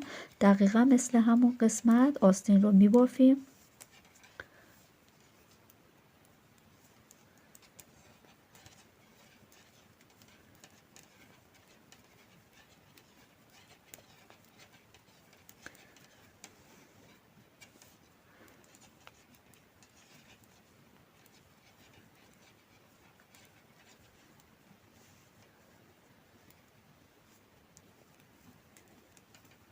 خط رگلان که رسیدیم، یک دونه از خط رگلان ها رو میذاریم برای قسمت پشت. خب الان ببینید رسیدیم به خط رگلان. یکیش رو باید بذاریم برای قسمت پشت و یکیش رو برای قسمت آستین. الان اینو نباید میبافتم. این 2 تا خط دونه خط رگلان هست که یکیش رو برای آستین در نظر میگیرم و یکیش رو برای قسمت پشت. و الان فقط باید بیام با همین میل میام قسمت آستین رو فقط میبافم و قسمت آستین رو دقیقاً مثل همین آستین که بافتیم بافته میشه و این 6 تا دونه ای که برای من این رج رو میبافم تا برسم به اون 6 تا دونه. خب این رو من با یه میل دیگه میبافم از رو. 1 2 3 4 این 52 دونه آستین رو میبافم.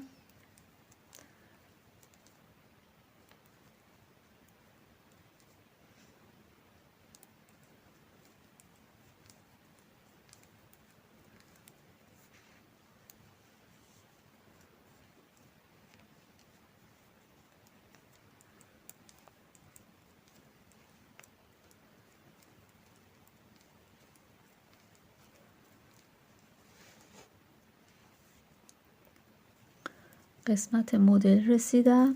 2 تا زیر، یه دونه رو، 2 تا زیر، یه دونه رو، 2 تا زیر، یه دونه از رو. قسمت مدل رو فراموش نکنید که بعد از هر 6 تا رج باید جابجا بکنید دونه ها رو.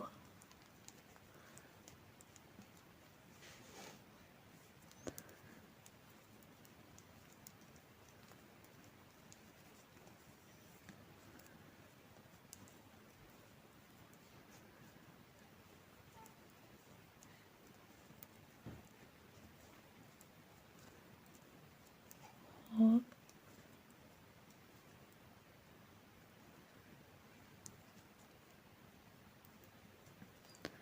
الان میرسیم 2 4 6.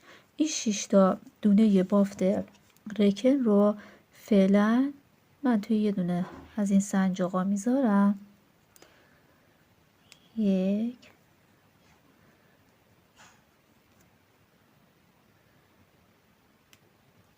2 3 4 5 و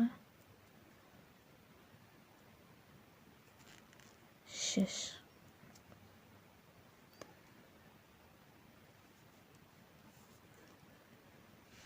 البته میتونستیم ببافیم و بعد برگردیم. بهتر هستش که این رو ببافیم چون که این سمت هم بافته شده.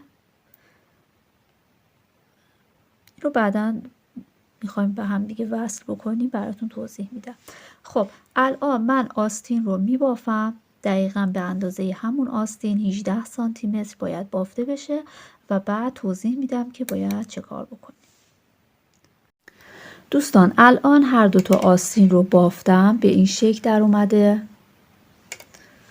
اینم به این شکل و بعد الان من سانت میزنم که ببینم آستینم از این قسمت یقه تا کشباف چقدر هستش.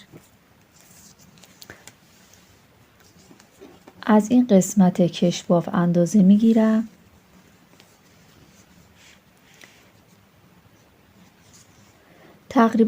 تقریبا که نه 30 سانتی متر شده دوستان. و بعد الان باید این قسمت ها رو، قسمت پشت و این قسمت جلو که 2 تا 6 تایی بافت رکن هست رو ببافیم. ما از اینجا شروع کرده بودیم، این 6 تا رو اول بافته بودیم و بعد دونه های این آستین رو جدا کردیم بافتیم. بعد اینجا من نخ اضافه کردم، قسمت پشت رو بافتم، رسیدم به قسمت این آستین رو هم جدا کردم بافتم. الان فقط این 6 تا دونه هستش که من داخل این سنجاق گذاشته بودم، الان خارج کردم، داخل میل گذاشتم و الان باید نخ اضافه بکنیم و این قسمت ها رو ببافیم. اینجا باید 1 دونه اضافه بکنیم. اگه یادتون باشه این قسمت رو هم من 1 دونه اضافه کرده بودم. الان یه دونه نخ جدیدم رو باز کردم، یکم بیشتر میذارم این نخ رو. ببینید باید یه دونه از اینجا، از همین دونه‌ای که اینجا میبینیم من 1 دونه اینجا میگیرم به این شکل، این دونه رو میگیرم و اینجا میندازم که سوراخ نیفته و بعد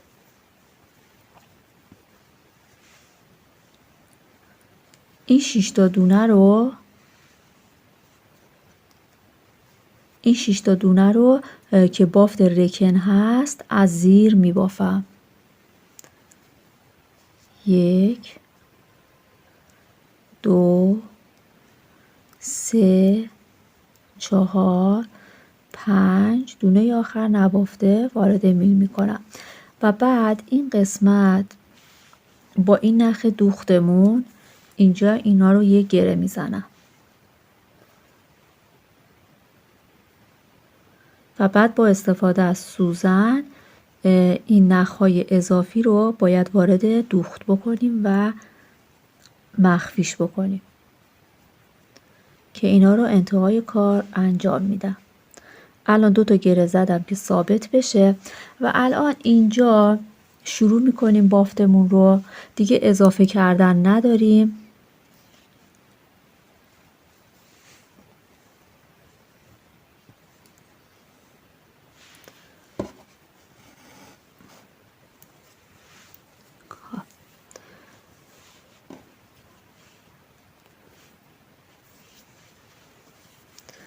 الان بافتمون رو شروع میکنیم.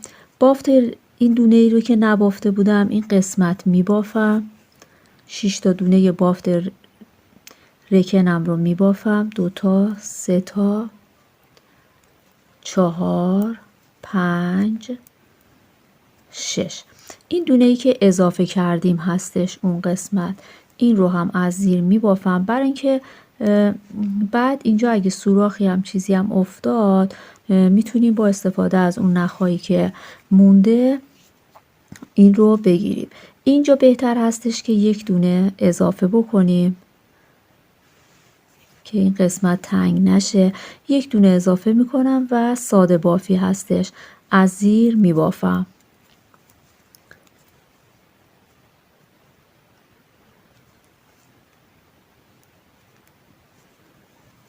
اینا رو از زیر میبافم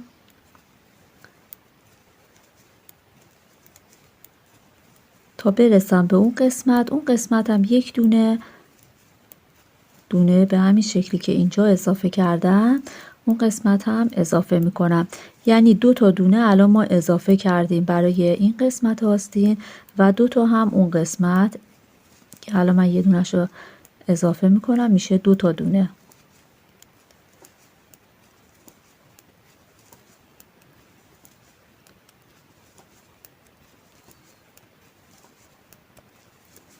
توی این قسمت دیگه اضافه کردن نداریم. به همین شکل میبافیم تا دقیقاً به اندازه تیکه قسمت اول بشه. الان من فقط همین یه رج رو میبافم. بقیهش دیگه ساده بافی هست و 6 تا دونه حاشیه.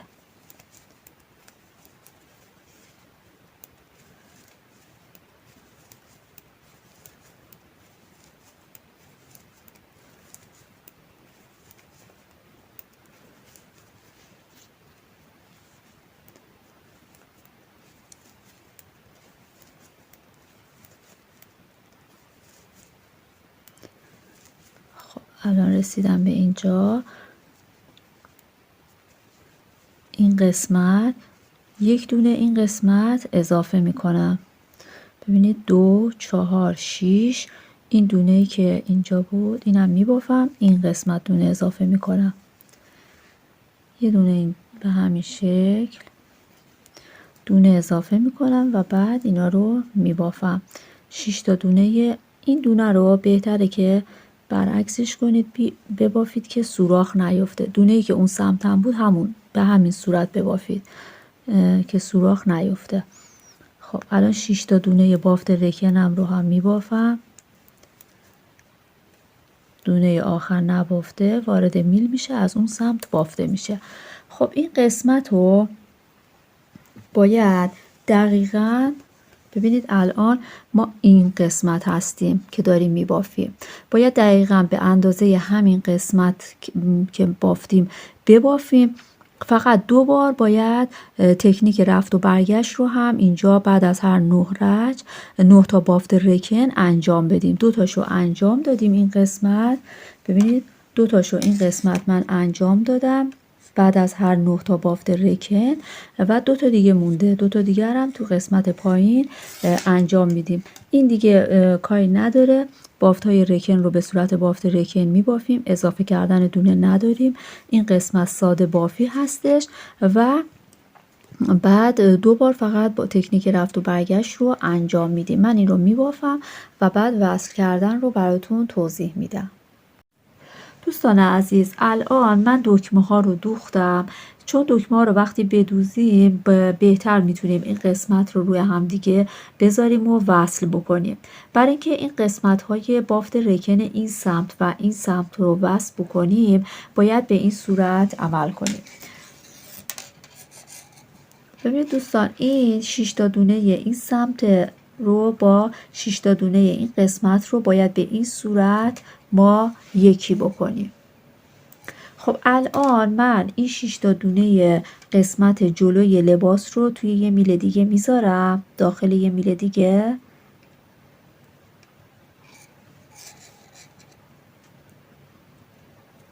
یک، دو، سه، چهار، پنج، شش. این 6 تا بافت رکن رو داخل یه میله یدک گذاشتم. حالا اینو به این صورت، ببینید به این صورت باید روی همدیگه بذاریم و این قسمت میشه ابتدای کار ما و یه دونه از این علامت گذارها رو من این قسمت میذارم و بعد شروع میکنم به بافت.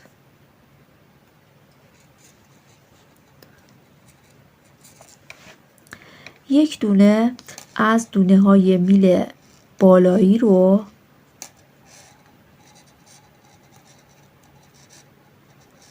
جهتش رو تغییر میدم. یک دونه از این رو با یک دونه از دونه میل پایینی با هم میگیریم و به این شکل یکی میکنیم و این دوتا رو خارج میکنیم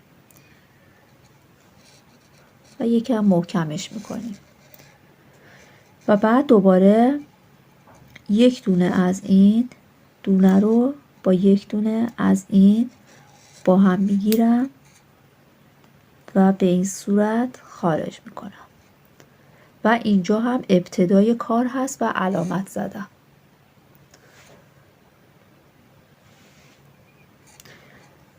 این کار رو ادامه میدم تا این 6 تا دونه تموم بشه. به همین صورت یک دونه از این، یک دونه از این، به این شکل اینا رو به هم وصل میکنیم.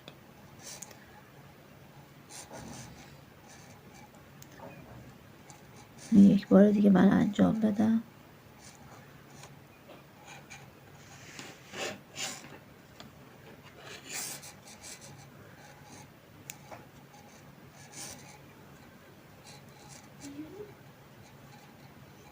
و دونه آخر رو هم به همین شکل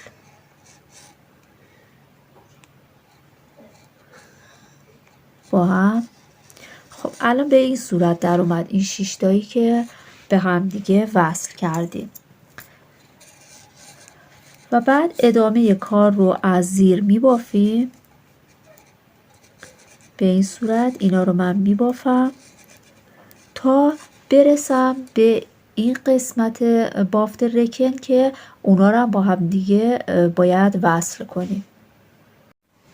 الان رسیدیم به این 6 تا دونه بافت رکن این سمت که این رو هم به این صورت ببینید روی هم دیگه قرار میدیم. این نخ رو من صفر میکنم و دقیقا مثل همون سمت میبافیم. دونه ها رو من نزدیک کنم. یک دونه از این دونه با دونه زیر رو با هم میگیریم و میبافیم.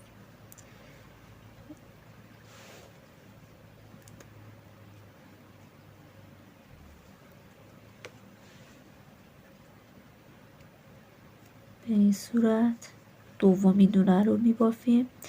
دونه میل بالایی با دونه میل پایینی رو با هم میگیریم به این شکل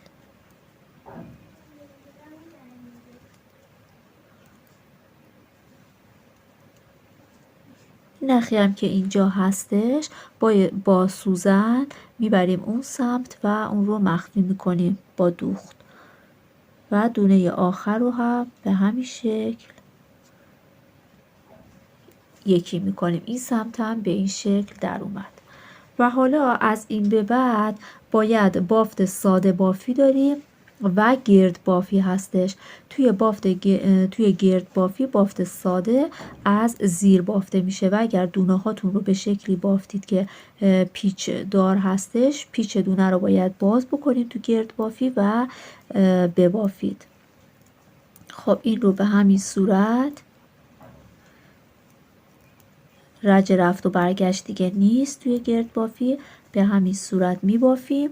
من میبافم اینو، بعد بهتون میگم که چند سانت بافتم.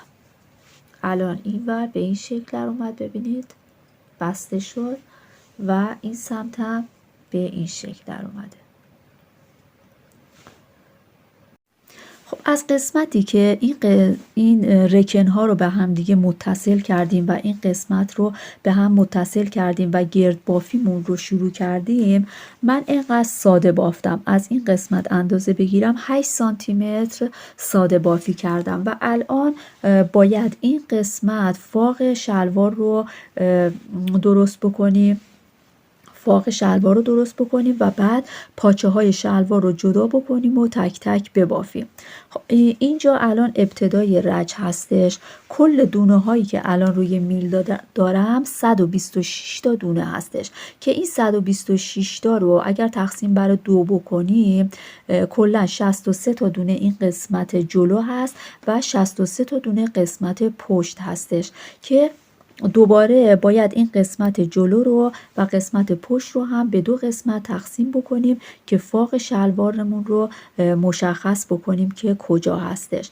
من 31 دونه این سمت در نظر گرفتم. ببینید اینجا ابتدای رج هست، 31 این قسمت، 31 هم این قسمت و 1 دونه هم برای فاق شلوار در نظر گرفتم این وسط که سمت چپ و راستش رو باید دونه اضافه بکنیم. پس 31 این سمت، 31 این سمت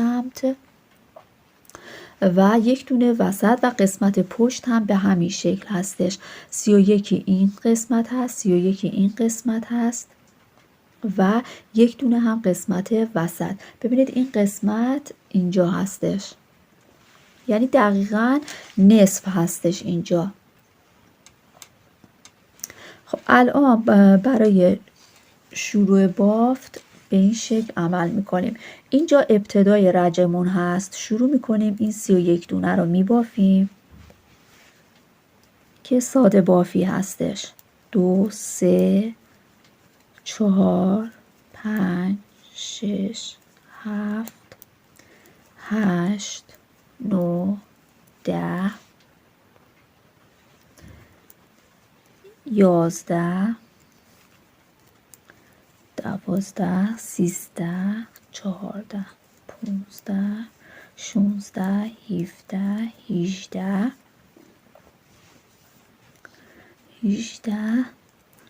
19 20 21 22 23 24 25 26 27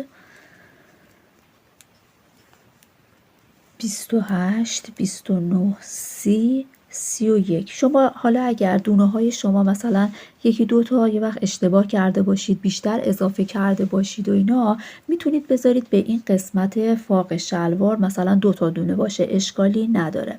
خب الان من رسیدم به این یه دونه‌ای که برای فاق شلوار در نظر گرفتم و میخوام دونه اضافه کنم. ببینید این نخی که بین 2 تا دونه هستش رو این رو به این صورت بندازید و به شکلی که سوراخ نیفته از این سمت از زیر ببافید. الان 1 دونه اضافه کردم و دونه خود برای فاق رو هم از زیر میبافم و 1 دونه هم این سمت اضافه میکنم. این سمت رو به این شکل اضافه بکنید و از این سمت ببافید که سوراخ نیفته. خب الان دونه های ما شد 3 تا و بعد بافتم رو ادامه میدم تا برسم به فاق اون سمت. من اینا رو از زیر میبافم تا برسم به این قسمت که برای فاق قسمت پشت هستش. خب الان این دونه ها رو بافتم، رسیدم به فاق قسمت اینجا قسمت پشت رو بافته بودیم، رسیدم به قسمت جلو. فکر کنم اشتباه گفتم، فرقی نمیکنه. حالا این قسمت هم دوباره باید دونه اضافه بکنیم، دقیقاً مثل همون قسمت. به این شکل دونه اضافه میکنم و از زیر این رو میبافم، این دونه رو هم میبافم، یک دونه هم به این شکل اضافه میکنم و از این سمت میبافم که سوراخ نیفته. دوباره این قسمت ها رو از زیر میبافم تا برسم به این قسمت. دوباره اینجا به همون شکلی که توضیح دادم این قسمت و این قسمت علامت گذار دونه اضافه میشه به همون روش، دوباره بافته میشه، میادش این قسمت دوباره یک دونه از این سمت و یک دونه این سمت دونه اضافه میشه. باید این کار رو تکرار بکنید دوستان تا دونه هایی که بین این دوتا علامت گذارها هست، هم جلو و هم پشت، به 11 تا دونه برسه. من این کار رو انجام میدم. الان این قسمت 11 تا دونه شده، به همون صورتی که براتون توضیح دادم دونه ها رو زیاد کردم. 11 تا این قسمت هستش، 11 تا این قسمت، که الان باید این قسمت ها رو دیگه کور بکنیم و پاچه ها رو جدا کنیم و ببافیم. برای کور کردن به همین صورت دوتا رو یکی بکنید و اینجا این دونه رو ببافید و بعد از زیر دونه قبلش رد بکنید. دوباره این دونه رو از زیر ببافید، از زیر دونه قبل رد بکنید. این 11 تا دونه رو من کور میکنم به این صورت. خیلی هم نمیخواد سفت بکشید.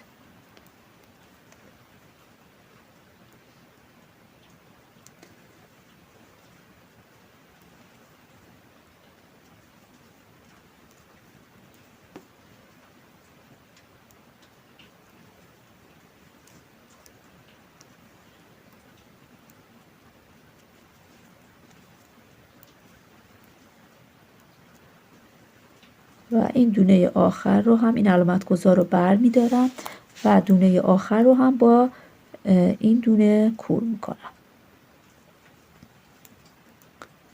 به این شکل در اومد و بعد بافتم رو ادامه میدم، از زیر می بافم.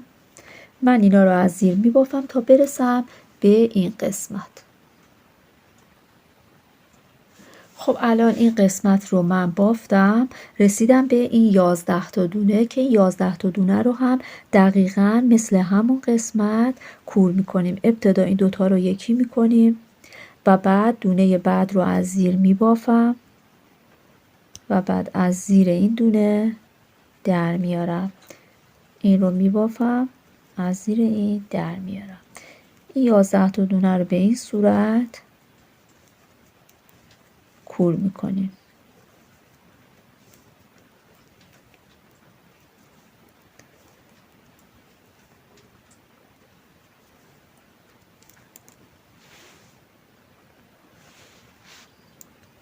این رو میبافم، از زیر دونه قبلش میکشم بیرون.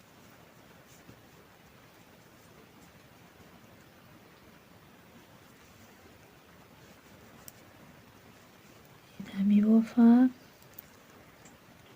و بعد این علامت گذار رو بر میدارم. دونه آخر رو هم با یکی از این دونه ها با هم دیگه میبافم. خب ببینید دوستان، الان 62 تا دونه این قسمت هست که باید برای پاچه شلوار ببافیم و 62 تا هم این سمت هستش، این سمت هست. خب بعد این دوتا قسمت هم که کور کردیم بعداً دوخته میشه، این قسمت ها با هم دیگه دوخته میشه و الان فقط میایم یه قسمت پاچه شلوار رو میبافیم. شما میتونید این رو به همین صورت ببافید یا اینکه میتونید از میلهای سیمی کوتاه استفاده بکنید و به صورت گرد بافی اینا رو ببافید که دیگه درز نداشته باشه. دوستان من این 62 تا دونه این پاچه رو توی میل سیمی کوتاه انداختم، میخوام به صورت گرد بافی ببافم. اگر شما نخواستید مثلا میخواید همینطوری رج رفت و برگشت میتونید ببافید، فقط من میخوام توی 2 قسمت یا 3 قسمت، چون که این دونه ها زیاد هستش برای پاچه، میخوام چند رج یک بار دونه کم بکنم که شما میتونید به صورت ساده دونه کم کردن رو انجام بدید و توی گرد بافی هم بهتون میگم که چجوری باید دونه ها رو کم بکنید. الان میخوام این رو به صورت گرد بافی ببافم. یه 10 رجی من میبافم به صورت گرد بافی و بعد کم کردن رو بهتون میگم.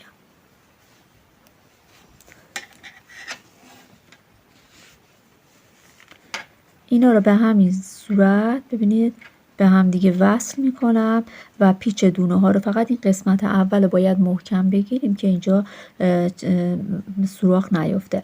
بعد اینا رو پیچ دونه ها رو باز میکنم و ساده بافی هست دیگه، همه رو از زیر میبافم.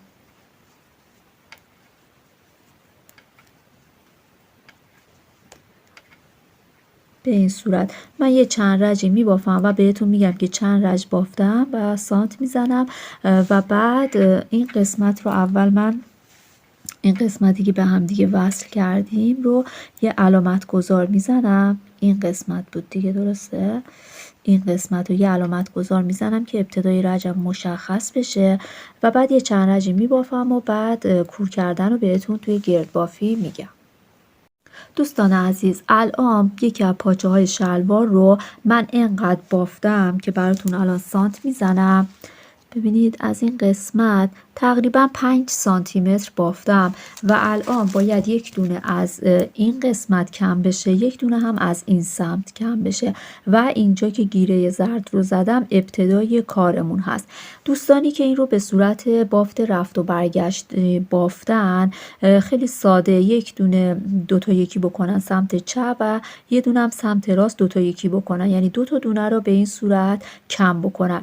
ولی توی گرد بافی به چه شکل هستش؟ خب دوستان الان اینجا ابتدای رجمون بود، یک دونه قبل از این گیره باید در نظر بگیریم و من گیره رو در میارم، علامت گذار رو در میارم و این سمت میذارم، این سمت میذارم و دونه ای که قبلش بود رو روی این میل نگه میدارم. این 3 تا دونه رو میخوام یکی بکنم. خب این 3 تا دونه رو میخوام یکی بکنم. ببینید این 2 تا دونه رو به این شکل از این سمت نبافته وارد این میل بکنید به این شکل و بعد دونه بعد رو پیچش رو باز کنید و از زیر ببافید. وقتی که از زیر بافتید این 2 تا دونه‌ای که به این شکل انداخته بودید روی این میل، خب این رو به این شکل بگیرید، به این شکل بگیرید و دونه‌ای که بافته بودید رو از زیرش خارج کنید. الان 2 تا دونه کم شد، یکی از این سمت یکی از این سمت و بافتمون رو که ساده بافی هست ادامه میدیم، به این شکل ادامه میدیم. من این رو میخوام از این قسمت خب 17 سانتی متر میخوام ببافم، 5 سانتی متر هم برای کشباف پایین شلوار، یعنی با روی همدیگه از این قسمت میخوام 22 سانتی متر ببافم. من این قسمت ها رو میبافم و اگر بازم نگاه میکنم نیاز بود که دونه کم بکنم، دونه رو کم میکنم به همین شکل و بهتون میگم که چند سانت بافتم و دونه کم کردم. اگر که نیاز نبود که دیگه کم نمی کنم. خب به این شکل الان من این رو میبافم. دوستان من این قسمت رو برای این پاچه شلوار ببینید نگاه کردم، دیدم که یه کمی گشاد هستش. 3 دفعه به همون صورتی که براتون توضیح دادم دونه کم کردم. یه دونه این قسمت کم کردم و بعد از ببینید از اینجا بعد از 4 سانت که بافتم دومین بار اینجا کور کردم و بعد دوباره بعد از 4 سانت دیگه اینجا هم کور کردم به همون روشی که توضیح دادم. یعنی ببینید 2 تا دونه اینجا کم شد، 2 تا اینجا، 2 تا اینجا، 6 تا دونه کم کردم و بعد به این صورت کشباف رو بافتم. کشباف رو هم 5 سانتی متر کشباف رو بافتم.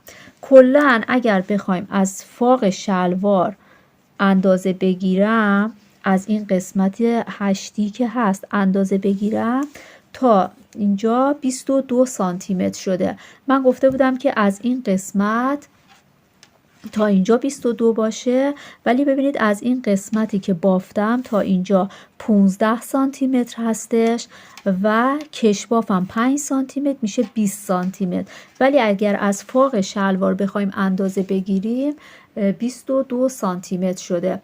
و الان این قسمت، این یکی پاچه رو هم من دقیقا مثل همین بافتم، 3 دفعه کور کردم و الان 15 سانت بافتم و رسیدم به کشباف.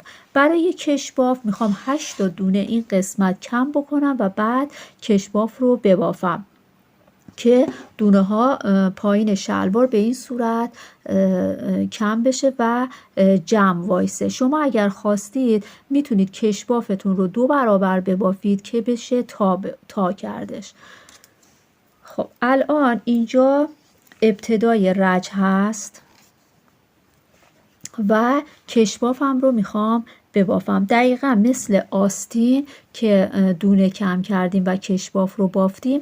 این قسمت هم به همین صورت هستش. اینجا ابتدای رج هستش. من شروع میکنم کشبافم رو با 1 دونه از زیر میبافم. 1 دونه زیر، 1 دونه رو، 1 زیر، 1 دونه رو. ببینید بعد از هر 5 تا 1 دونه زیر و اینجا 1 دونه من کم میکنم. به این شکل میتونید کم بکنید. ببینید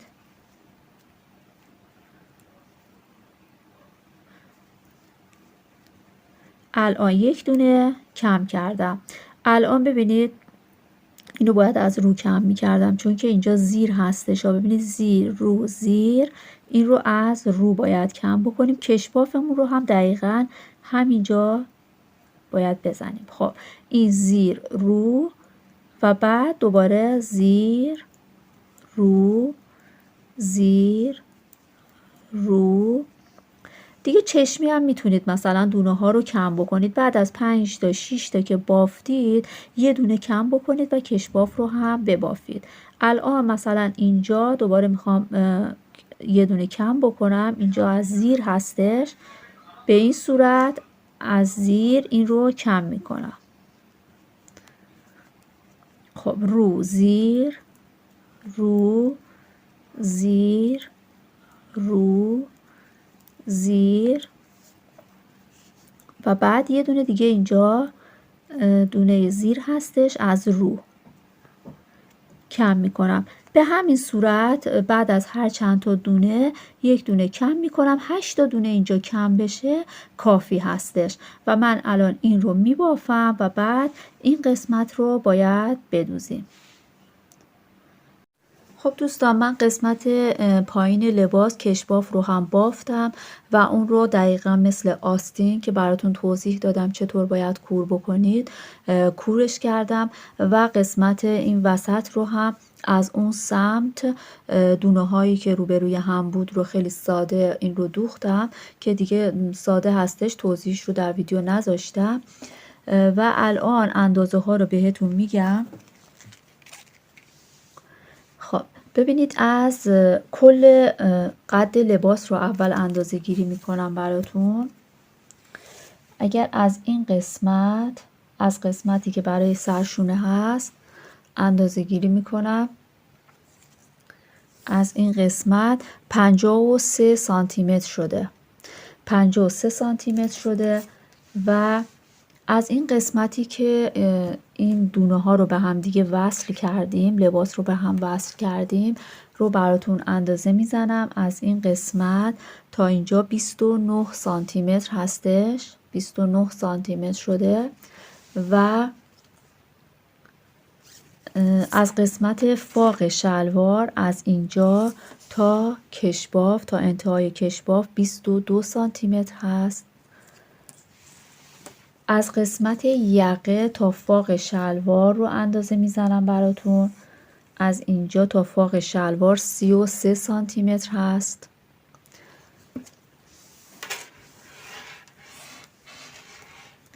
آستین از زیر بغل اندازه میزنم 18 سانتی متر شده و از سرشونه تا کشباف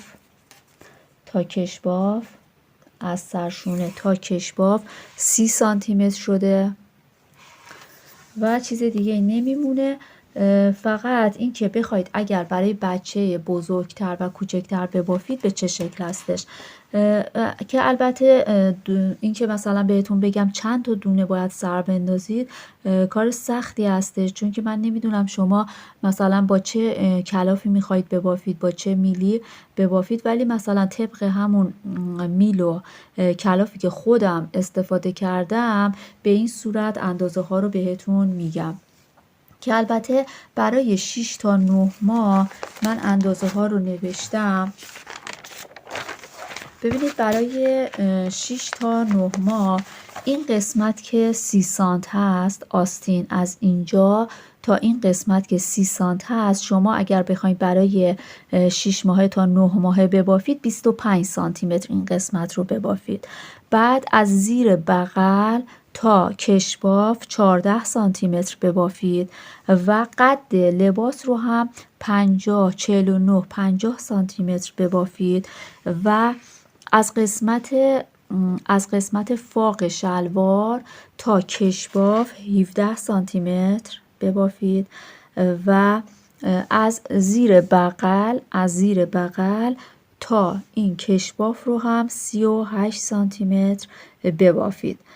چیز دیگه نمیمونه، فقط این که اگر بخواید مثلا این الان برای 1 تا 1.5 سال مناسب هستش، اگر بخواید این رو برای بچه 2 سال ببافید، خب باید تعداد دونه ها رو هم افزایش بدید. برای 6 تا 9 ماه با همین تعداد دونه ها سر بندازید ببافید، ولی برای 2 ساله ببینید قسمت جلو رو من 23 تا دونه سر انداختم، شما 25 تا دونه سر بندازید و قسمت پشت رو 58 تا سر بندازید و این قسمتی که من 20 تا بافتم برای بچه 2 ساله خط رگلان رو 22 تا 23 تا دونه باید ببافید اضافه بکنید. آستین رو مثلا اینجا 30 هست، شما 32 سانت ببافید و از قسمتی که دکمه ها اینجا رو وصل کردم مثلا 1 سانت بیشتر ببافید. پاچه ها رو برای شلوار رو کشبافش رو 1 سانت 2 سانت بیشتر ببافید، اندازه میشه. و برای بچه 6 تا 9 ماه رو گفتم، اینم که برای 1 تا 1.5 سال هستش و برای مثلا 6 تا 9 ماه که میبافید این قسمت رو خط رگلانش رو 18 دفعه دونه اضافه بکنید کافی هستش. ولی بازم بهتون بگم که نمیشه دقیق دونه ها رو بگی، بعد اگه بچه خودتون هست میتونید اندازه گیری بکنید و اون دقیق تر در میادش. خب دوستان، بافت ما به پایان رسید. امیدوارم که این رو ببافید، لذت ببرید و از این بافت خوشتون اومده باشه و اگر خوشتون اومد و دوست داشتید که هر هفته یک لباس کودک رو آموزش ببینید، کانال من رو سابسکرایب کنید و زنگوله کنارش رو بزنید که هر وقت ویدیو ضبط میکنم بتونید خبردار بشید.